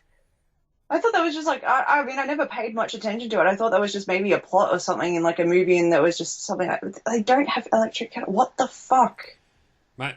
Do you know how much quicker it is to boil the water in a kettle that's electric? Maybe, Why? I've got no idea. Maybe the same companies that make the electric kettles also make gun parts, and they can't import both. It's too much money. So the Americans had to pick one. Is it like gas or something? Is gas one of their main electricity sources, the way that Australians use coal? So maybe like they're forcing them to use the gas on the stove to make more money as electricity? I'm just, wow. I think this is like the most shocked I've been about a cultural shame, like a cultural difference, since I found out Canada has milk in bags. I didn't know that. yeah. Look up bagged milk in Canada. It's like, I was like, what? Rightio, that's bizarre. Yeah. Here's another couple of questions. What did you dress up for as Halloween, and did you ever go trick or treating in your lifetime? These must be from an American, surely. These questions. Yeah, so this year, I had work on Halloween, but I decided to dress up a little, like just the hair and the makeup for the sake of being in spirit. Yeah. I was Harley Quinn, so Holly Quinn, Harley. Yes, I was very happy with how that turned out. Actually, I got a lot of confidence during the day, so I will probably do that again in the future because I had a lot of fun with it. And then trick or treating, not too much because it's just not really a thing in Australia. Yeah, we don't do it here. I did it like once when I was 8, and I dressed. My parents are so cheap. I just wore all the black clothes in my wardrobe, and then they made it like a hat that was pointed out of cardboard, and therefore I was a witch. Well, some of my friends trick or treated once, but the way they did it is, I think you're supposed to go knocking on everyone's door, but they just knocked on their friends' doors who they knew were coming anyway and had sweets for them. So. That's cute, because at least you don't get like, especially if they're younger, I'm not sure how old they were, but if you're a kid, so many people that you open the door to be like, oh, fuck off, we don't celebrate Halloween, we're not in America. I'm like, dude, that's a 10-year-old in a costume. Do you think they're really going to give a shit about your woke American rants? And then I actually did go, I don't know if it was last year. Yeah, it was last year, because it was, fun fact, the day that Tata Adventures got #exposed as being run by AustralianSana was Halloween, so therefore it's very easy for me to remember the date. So like the big distraction from all the fucking shit I was getting, like literally over 1 million impressions in the time span of like 12 hours, insane. But as a distraction, my friend and I, we took her little brother trick or treating, so it was a nice way to get out of the house, go for a walk, be with friends, spend some time with a kid and see how meaningless Twitter is, because you can just see the world from a 10-year-old's eyes, or not even 10, he's like 7. So yeah, a kid's eyes, and just things that matter, that kind of. So yeah, I've got an experience of trick or treating. Some more questions, some pointless ones mainly. Do you believe in the flat Earth theory? No, I do like science, but thanks for asking. That's very good. Did you cry when Iron Man died? Tears were in the eyes, but they didn't quite fall. I think it was like I don't know what this is referring to. How Avengers Endgame spoiler alert. Oh, okay. Sorry for the spoilers, everyone. Yeah, I think if you haven't heard by now, you were under a rock. Yeah, get out of the rock. How do you feel about the United Nations history of raping kids and covering it up since BTS is a UN ambassador? Oof, I don't know specifically about the United Nations personally raping children, but it wouldn't surprise me. They provide 4 links. I'll send them to you when you can. I wouldn't be surprised, because it's basically like, it's the United Nations is a sham. It's essentially what the League of Nations was before World War II happened. And it's just so, again, corrupt, because the people who are in control of it have all the power and all the money. So no one's able to actually speak out against them or protest against them. So you're looking at Russia, China, and America as the biggest of the 3 in terms of their power involved. So, like, the United Nations ruled against George Bush's invasion of Iraq. And did that stop him? No. And has he faced any consequences, or has America faced any consequences? No. So, that itself just shows how much of a piece of shit the United Nations actually are, because they've never done anything to stop George Bush and then punish him for his actions. He should be tried in The Hague for war crimes. He killed, and the other administrations that continued his war are responsible for like 400,000 civilian deaths. Like, that's genocide. Like, and he got away, and there's never been any consequences for it. So, what good is this United Nations if they're not actually protecting the people they were supposedly established to protect? Instead, it's just become a platform for billionaire countries to come along and buy everyone's loyalty. Like, what the fuck was it with Saudi Arabia becoming, being put into the Human Rights Council? And there was like a women's rights council, and like they're apparently allowed to sit on that as they execute people for being gay. Apparently, someone else just let us know that Saudi Arabia had their first female wrestling game. Oh, really? Yeah, I'll send you a link to that too. Cool. Well, I mean, I'm a fan of wrestling vaguely. Like, I'm not super into it, but I've got a good friend of mine who's very into New Japan Pro Wrestling. So whenever I hang out with them, I watch it at their house, usually, because it's pretty regular. It's on like every couple of days. So most of the times I've been at their place, I watch it with them. I've become a fan of Zack Sabre Jr. He is a socialist. So I'm like, we stand the socialist king of wrestling. And then I also enjoyed other wrestlers as well. Tanahashi, someone I've come to know. So I'm enjoying the process of, like, when you becoming exposed to a new hobby and you're like learning everyone's names and you're learning the history behind it. That's me in New Japan right now. So I'm like, yes, finally something for me to deep dive into that isn't K-pop. I'm very happy right now. So I'm enjoying that. And then I've heard about AEW, All Elite Wrestling. So I'm becoming interested in that, because it's basically created by Cody Rhodes and others as a response to the WWE and how they've basically become this like singular authority of American wrestling ever since they took over WCW years ago, and it's just gradually gone down and down and down because of Vince McMahon and his power trips. So, like, Vince McMahon and Triple H, they've sent the WWE off to Saudi Arabia for Crown Jewel or whatever pay-per-view event that they held over in that country, and one of the major stipulations of holding that pay-per-view that the Saudi government imposed was no women wrestlers were allowed. So that's interesting to see that a women's match was held. Whether it was by the WWE, I'm not sure, but there we go. There we go. I'll send you the thing so you can check it out. Yeah. What else we got? Do you not have fan cams for the podcast because you don't want to be seen wearing a traditional Australian clothing like cork hats? I'm sitting here in a kangaroo onesie as we Yeah, there you speak. go.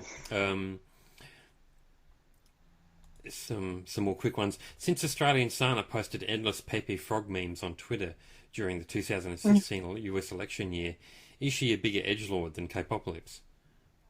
Perhaps.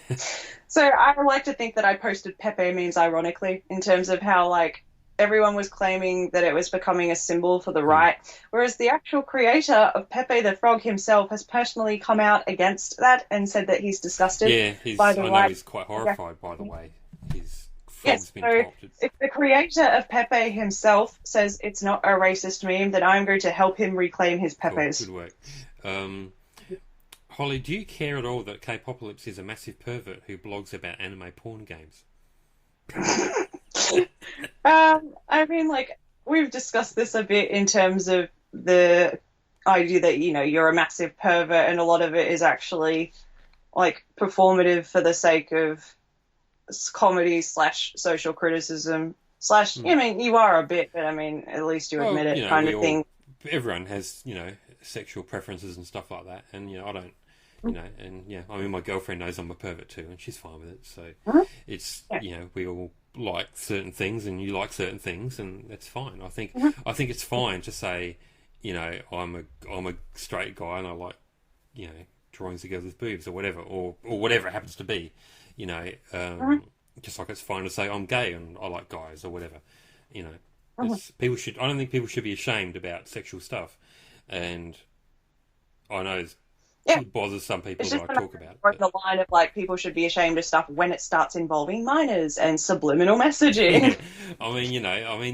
there is a time for shame, of course, and there's a time to say, okay, there's a point I won't go beyond, but if it's something that's harmless, then so what? Why does anyone even care? Yeah. It's and a lot of my more sexual writing is, part of it's performative, but part of it's also just to say, well, this is just normal. Mm. Objectification is just part of the game of media, and Mm. it's not necessarily good or bad. It's not bad until someone makes it bad by doing something bad with it. Mm. If you're using it, if you're being forced to do something you don't want to do, or you're pushing people into stuff before they're ready, then that's different, and that's a different kettle of Mm. fish to, being complicit and quite happy to go to, you know, do whatever it is that you're going to do. So Mm. it's not, it's not a cut and dried thing. There's various levels. Yep. Remember, kids, consent is Mm. important. Yes, yes. So there's all of that. But I think that answers that yes. question. Silly law. So they haven't put a question in, I know but what we it know what it means. It's means. basically, And I guess the yeah, implied so question is, do you think it's a good idea? I think it's terrible, and I think it's basically the government trying to sneak in legislation that benefits them under the guise of being about Sully's passing when it's really their own benefit and trying to sneak something through.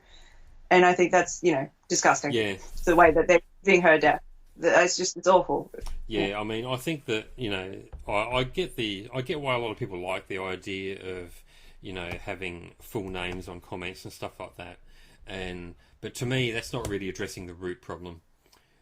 No. So, therefore, it's a bit of And it's basically going to make it so easy for the government to identify political mm, protesters and then being able to trace them and potentially if there's, you look at what happens in China and the way that their internet is monitored, or mm, you look at the recent history of Saudi Arabia's involvement in Twitter and how much of a percentage of the shares that they own. They own more than Jack does. So they own more of Twitter than the CEO of Twitter yeah, does. And they were able to get data out of Twitter on people who were being outspoken against their regime. And you don't know how many people like that have now become put in mm, jail because they protested the Saudi government on Twitter. But then you got armies going, well, you should let Saudis speak for themselves about the concept. Gee, maybe if they could actually do so without getting imprisoned, then maybe I wouldn't have to be vocal about yes. this. But Um, but yeah, I agree on silly law. It's just not, it's not really going to. I mean, it's not like people don't troll each other on Facebook. You got your full name there, you know what I mean? So I think it's yep. going to help. Um, the last few questions are a bit more in depth. Mhm. Since Source Music was bought out by Big Clip Entertainment, their words, have you observed any changes in how G-Friend is sold? Well, they actually haven't had a comeback yet since that's Oh, okay. happened. So I think it's going to, Remains yeah, I to be think it's going to seen. take, yeah, remains to be seen. To be All right, continued. next one. Um, I don't know if both of you have followed this issue, but what are your thoughts about what happened with Super M's number one? Mm. BTS's fandom and probably their executives has managed to kick up a fuss about it, and some K-pop Mm-hmm. journalists and publications have fanned the flames. Do you think their Mm-hmm. sales are legit? And since you both keep a blog, what do you both think of these journalists? Are they following the rules of journalism, or are they just putting out stuff for clicks, expecting that nobody will call them out? Is it a xenophobic attitude to have, that which only allows a token minority to thrive and hopes that the others perish? What can we do to Mm-hmm. attract more credible journalists to the genre? Interesting. So, like, yeah, we did talk about this last time, and you gave that really good response on how we're not even actually able to have the real conversation here, which is on the way that bulk buying, the bulk buying, what's it called? The discounts, Hmm. the way that they sold the albums Yeah, the actually. package deal was part of the ticket. Yeah, because the artists make no money from that; they actually get penalised. Mhm. So if you bundles is nothing to brag about, folks. Mhm. It's a bad deal. That's why they do Yeah. it. Yeah. Yeah, so it's beneficiary far more for SM than it is for the actual members of Hmm. Super M and their probably non-existent bank accounts because all the money was therefore spent on paying off the bundle deal. But in terms of the number one itself, the fact is it's legitimate, and it's not just Super M that's done bundle deals before. There's been many other artists that have done bundles and gotten chart certifications as a result of that. If you look at Nicki Minaj, she tried to do bundle deals on her last album when I think she wanted the number one for it. I'm not sure if she ended up getting it. The album was Queen, but she was doing bundle deals as part of her tour at the Hmm. time. The artist who was against Super M for the number one that week, I believe, was Summer Walker, and she was doing bundle deals to try and compete with their bundle deals. So, it's like if others are doing bundles, then it's very interesting to see that only Super M are the ones being vilified for it. Then, if you're talking about the journalists, and I use that term in inverted commas, for starters, they're fucking BuzzFeed journalists. So, like, to call that journalism is like calling McDonald's fine dining. Yeah, didn't they have like Uh, about 5 corrections on that Super M article? three, Three, three, only three. Oh my yeah, god, only three. only three fuck Yeah, ups. people had to come out with like 2 articles, if not more, and then repeatedly posted that article to say, no, the chart was calculated properly. That's a lie.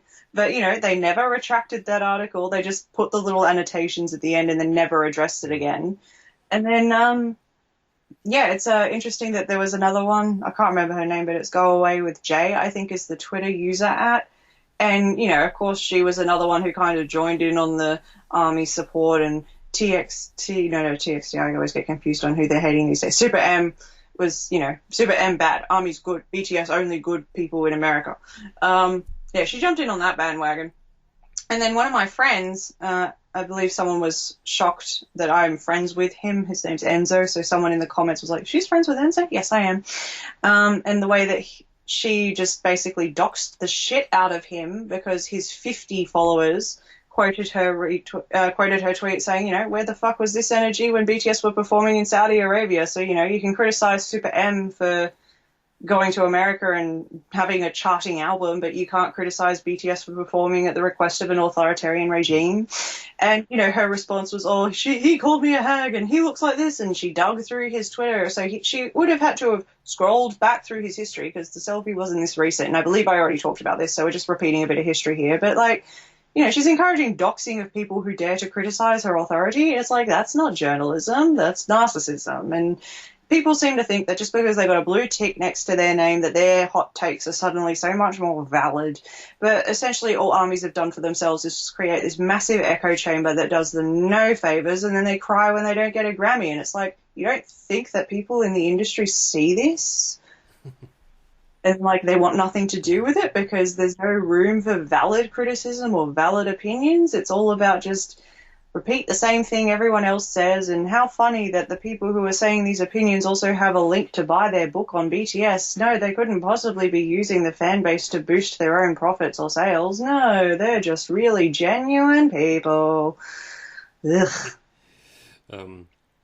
Just the about the key question there about whether the sales are legit or whatever. I mean, you should never take charts very literally, generally speaking. But the other thing to keep in mind is that it's actually not that hard to get a number one.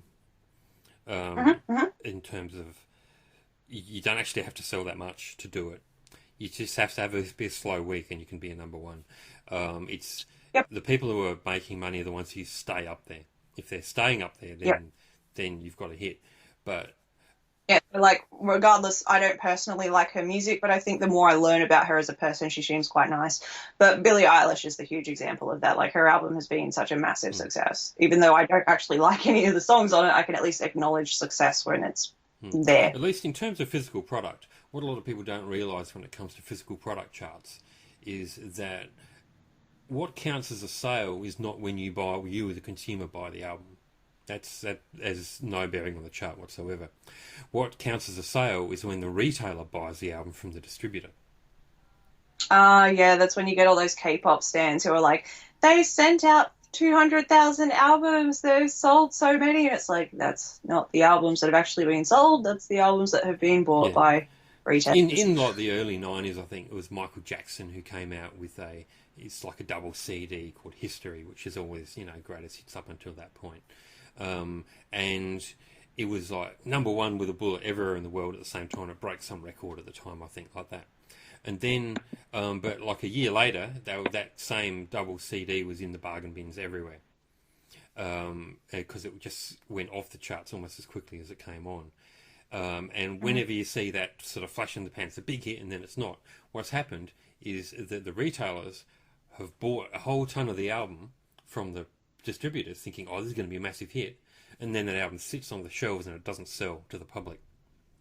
And that's what happened with that album because every Michael Jackson fan already had Bad, they already had Thriller, they already had Dangerous, they already had Off the Wall, so they didn't need this extra album which had like one extra track on it, which is kind of crap, and just all the other songs, the songs they already had. So it didn't really sell that many to the public at all because it was fairly redundant. And so, but that was like, in inverted commas, a number one smash or whatever. And they can still use that as promo and say, oh, their last album was a number one smash, but really, it was actually a flop. So you can actually have a number one record and fail.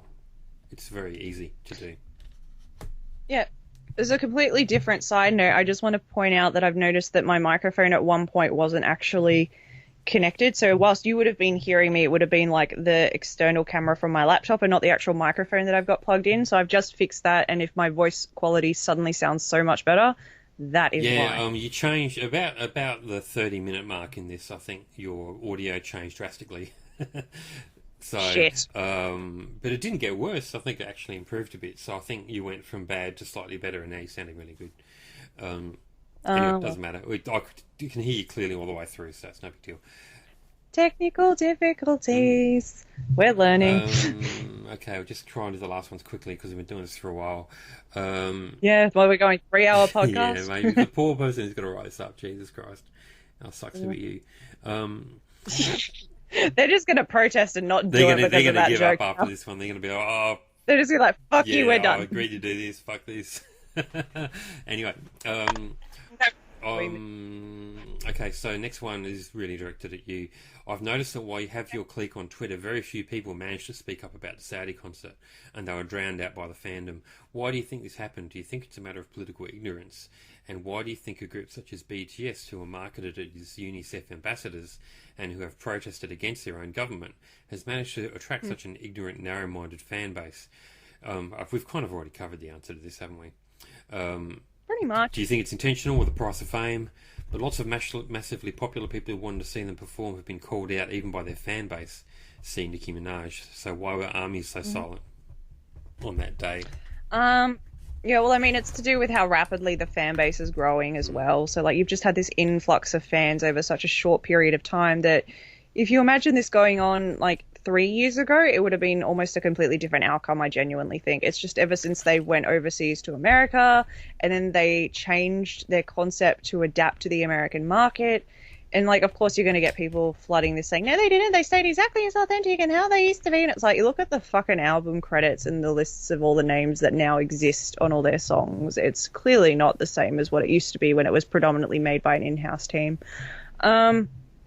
Yeah, so with my quote little clique, for the record, I do try to make sure that I socialize with as many people who talk to me. So it just seems to me that more like the same people messaged me or interact on my ats, whatever, and that's just who I ended up becoming friends with just because they spoke to me the most.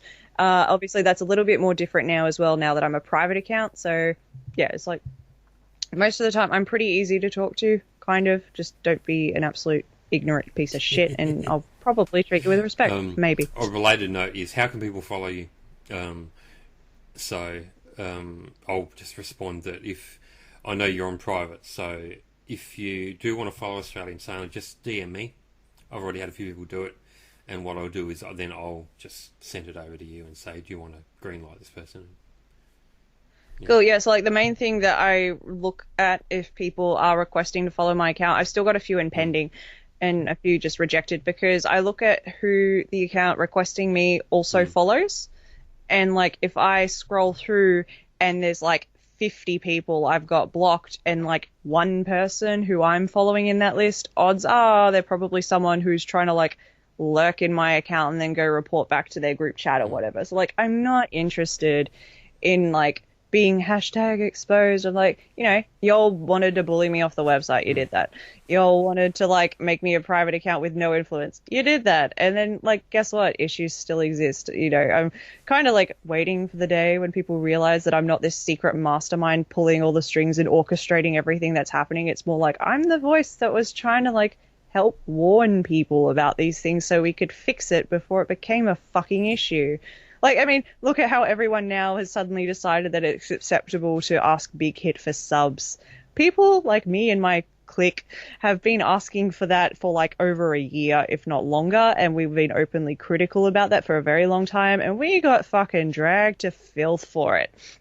People saying shit like, oh, they only do it so that people can create a bond between the Korean fans and the international fans. And I'm like, no, all that happens is certain translators, cough JLK Diamond or whoever the fuck she is, and Modu Borahe, just put their own agenda into the translations and no one exists to correct them. So that's just biased fans spreading a biased agenda and people having no other form of information to counter that point of view. So there should be an official translation so that people can actually get it straight from the source. But yeah, we're antis for saying that. yes. As usual. Yeah. Acceptable to say that we don't want BTS to have mediocre Western collabs. Remember when I got fucking dragged to filth for that? Imagine wanting the group that you became a fan of because they self-composed their own music to continue to self-compose their own music. Well, you just got dragged because people don't like you for other, you know, they see one thing and so everything else is within that lens, but then they get it from somebody else and they're like, oh, wow, I've never thought about it that way. Oh. Yeah. I feel like I've got such a polarizing personality, and the far more majority of people tend to go on the disliking me side of things. It's like, you know, maybe when I was 12, that was devastating, but I guess as an adult, I'm not going to adapt to try and fit in with the mainstream, especially when I'm quite literally like on the autism spectrum, so that's probably like impossible for me to ever actually fit in with people. It's like, I don't know, it's like taking off your glasses and then being expected to somehow suddenly see out of your eyes if you try really hard enough. It's like, you know, it's just never going to happen, so I've accepted the fact that I'm blind socially and literally, as I do it. So how do you think we can improve the BDS fandom? This person is saying, I've liked them since debut, but it seems the fandom culture's just gone stale and there's no return from it. Do you think we need to wait for toxic people to get tired of them and move on to their next interest? It seems that for some, especially the ones who are above 30s and seem to spend their whole time on Twitter telling others what to do and what to think. In brackets, it's clear who I'm referring to by now. Unknowingly using this as some form of therapy to make up for something that's obviously missing from their lives. Okay, the microphone just fucked off again. That's anyway, right. Yeah, it's weird. It's just like the little light goes out and then I have to like unplug it and then replug it back in again. I got no idea what's going on. Anyway, back to that topic. Yeah, so to people who are obviously dealing with this situation and like feeling uncomfortable in a fandom, like you are under no obligation to have to remain in something that is clearly existing to be a hobby. So, like, I'm not trying to force anyone out of the fandom, but I'm trying to encourage people to say, like, don't force yourself to stay. Because at the end of the day, like, your worth as an individual person and your morals and your self, like, your actual mental health, it takes the priority over all of that. So you're not a bad fan if you walk away from something because the experience is no longer bringing you joy. These are hobbies.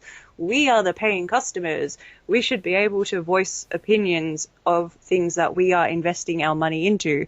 By business definitions, we are quite literally stakeholders because we hold a stake in the company by giving them money and we expect a product in return. Like, it's basic business. We get product in return. And when those products don't meet the customer demand, then it's a faulty product. But for some reason, being in a fandom has convinced people that our job as consumers is to just shut up and take whatever is given to us and be grateful. And it's like, no, that's not how things should actually work. And if you think that's how authorities should operate, I highly recommend getting your head checked.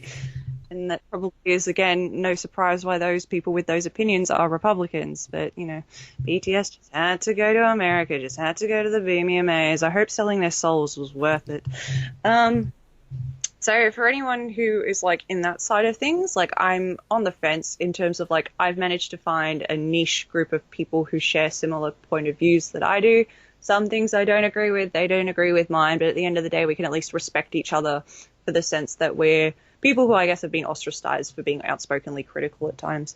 For me, I have this little daydream, and I always wonder what music they would have created if they didn't get that BBMA nomination and decided to like change so much of their concept. So back, like, Boy Meets Evil, from the look of it, started to be like a whole new era, and that was the direction that they were starting to go in, and it looked like that was going to be the follow-up, and like what happens after Jin kissed the statue. And then we got Spring Day, which was kind of like a bit of a standalone, and Not Today as well. They were like the extra tracks to sell the new album. But I was super interested to kind of see where this grown, mature, manly, I guess, concept was going to go. And then it was just like, it feels like they reverted so much after they got that BBMA nomination, and then suddenly they met all those American celebrities, and then, you know, fuck the creative direction that they were going in. Let's just meet with the Chainsmokers, because, yeah, that's fucking great music. Yes. Yeah, so for me, my kind of interest in them still remains, and I guess I'm like holding out to see like when all the glitz and the gold has faded and the next new thing comes along, and people claim that like, oh, I'm never going to lose interest, I'm going to be here until the end. It's like, you know, look at the Backstreet Boys now, what, 10, 20 years on after the 90s, and obviously they still don't have the same fan base numbers that they did 10, 20 years ago, so it will inevitably happen with BTS too. So when that huge number inevitably starts to drop, I'd like to think that they would hopefully go back to the kind of music that they once were making, and I'll get to see a kind of concept out of them that I was originally hoping for as the follow-up for Wings. But then again, like, given all the shit that they are personally dealing with, so when I'm outspokenly critical on things that are to do with BTS, it's not really them as individuals, but more so the government that is hugely involved in controlling a lot of decisions, such as the Saudi concert, and also Big Hit as a company's willingness to go along with that because money. I'm totally fine if any member of BTS ever actually decides to leave the group. I'm not actively willing it, saying like, Taehyung, leave the band, Taehyung, go solo. But, you know, if he does, I'm not going to cry about it because, you know, they all have individual hopes and dreams, be it their own careers in terms of acting, composing, photography, fashion, etc. They all have individual talents, and I think they're such a well-rounded, talented group that any member of them could have their own individual career if they so wished. And it's been actively suppressed by their CEO. Like, he says it himself in a Time interview that he's asked about their solo projects, and he literally calls it a liability. Like, do you not fucking realize that this is the group that is entirely responsible for your massive bank account, where he has $700 million supposedly, and each member has between $8 and $12 million. So, I'm not going to lose sleep shedding a tear over the rich, because no matter who the poorest member of the group is, they've got more money than I will ever see in my lifetime. But, that's hardly a proportionate share of who's doing all the work. So, if they were to get out of underneath his thumb, I'd be happy for them. I don't want BTS to disband, because I do enjoy them as a group. I like the way they interact with each other. Like, I love the fact that, if you're going to use ships, if I'm discussing them, I don't mean it romantically, but I like the friendships, relationships, brotherhood, etc., whatever people want to perceive it as being. I love the fact that each member could have a ship with any other member of the group, and none of them are really awkward. Like, if I were to do that with Infinite, there were definitely awkward people within the group. But with BTS, it just seems like they genuinely do have a good connection with each other. So, as long as that exists, I hope they stay together as long as they're all happy. But if any of them does prioritize their own mental health, well-being, career, whatever reason, there's valid reasons for them to do that. So I would also support that decision too. So I guess it's all about thinking about what you want to see in the future, and do you think it's realistic, and do you see yourself holding out for that, and is it worth putting up with the shit that is the fandom now to actually see that outcome? So that's also kind of like why I'm interested in New Japan Pro Wrestling these days, because, get another hobby on the side. Yeah, don't put all your eggs in one basket. It's a good idea. Yeah, always. And I mean, I've never been involved in fandoms myself. Even, there's groups I've thought, well, they've got better songs than other groups, but I think at one point I did try and get a bit active on Tiara the Atom, but I might have posted about, which is a Tiara forum or whatever. But I think I took one look at it and thought, it's just too much craziness and too much sun shines out of everyone's ass. It's like, no, I'll conflict with these people. It's just going to be too much. And at one point, one of the people who was admin of Tiara the Atom did ask me if I wanted to write for them, and I said no, it's probably not a good idea, because I wouldn't be able to write the sort of content that would please people. Similar kind of concept to that. Like, I briefly, I guess, dabbled in journalism when it came to music. Like, I managed to get press passes to a couple of things. I went to a couple of concerts, took a couple of photos. And for me, I love photography. So, like, if anyone's listening out there that is still listening after the 2-hour mark and happens to work in journalism and has a spare press pass that I could tag along with and take photos for, by all means, feel free to request me via Kpopalypse's DMs. But, I saw firsthand how absolutely morally bankrupt that all was, and how much it's just basically a PR machine of copy and paste as opposed to actual investigative journalism. That's why I laugh anytime I see Jeff Benjamin. This is the last thing they want. Yeah, that's why I laugh anytime Jeff Benjamin refers to himself as a serious journalist. I'm like, okay, where's the article about burning Sung, Top Chop? What are you actually doing to, bring attention to all these issues in K-pop that you will highlight whenever a idol unfortunately passes away? But they essentially enable the system that allows that to happen. So so like, in terms of, I get what you're saying, like, you have the interest and you like this thing, but you can't talk about it in such a blind head up your own ass kind of way. There's got to be some sort of rationality to it, and some sort of ability to say, well, okay, they're human, they can fuck up, and they're also quite possibly able to do songs that are complete shit. I mean, one of my on my worst list last year, number 3 was Hyomin. And and if I was a Tiara fandom person, you're getting kicked out of Diadem for that. I'd be crucified for that. But if I don't like a song, I'm not going to sit there and fucking force myself to like it just because. Yeah, it's weird how many people actively engage in brainwashing themselves. Like, what do you gain? Yes. Social acceptance, apparently. Well, it just shows to me that a lot of people don't really care about the music, because if they can put that musical opinion to one side, and then maybe if you're not really that into music, maybe that's an easy thing to do. I don't know, but for me, I'm in for the music before anything else. So the music has to be good, or I'm just out. So. Yep. And that's just the bottom line. I'll leave you with the best question. I'll save the best question to last. Oh, I'm and interested. I've just put it up on your on the Skype chat. This is an article. Yeah, I Saudi just read. authorities closed down a shop selling traditional camel urine drinks after discovering the owner had been filling the bottles with his own bodily waste. So they just want our thoughts on this article. Gagging noise. So There's multiple layers to that, really. Like, you've got people voluntarily drinking urine in the first place, but then it suddenly would become disgusting to them when they find out it's not a camel's, it's a man's. I like that part of it, really. It's like, wait a minute, this camel piss is actually man piss? so there you go. Thanks for doing the chat. Thanks for doing this part of the series once again. Really appreciate it. Thanks for your time. It's been a long haul doing this one. Next one. Yeah, it has been a while. Like, yeah, 2 hours I think we're clocking Yeah. in at. So, if anyone's still listening at the end of that, then kudos to them for like soldiering on through all of that rambling and my mic issues. All good. I'll see you next time, and just drop questions. Anyone who wants to do questions for this, just put them in the box. They can be about anything, K-pop or not. It doesn't have to be about BTS. It doesn't have to be about anything in particular.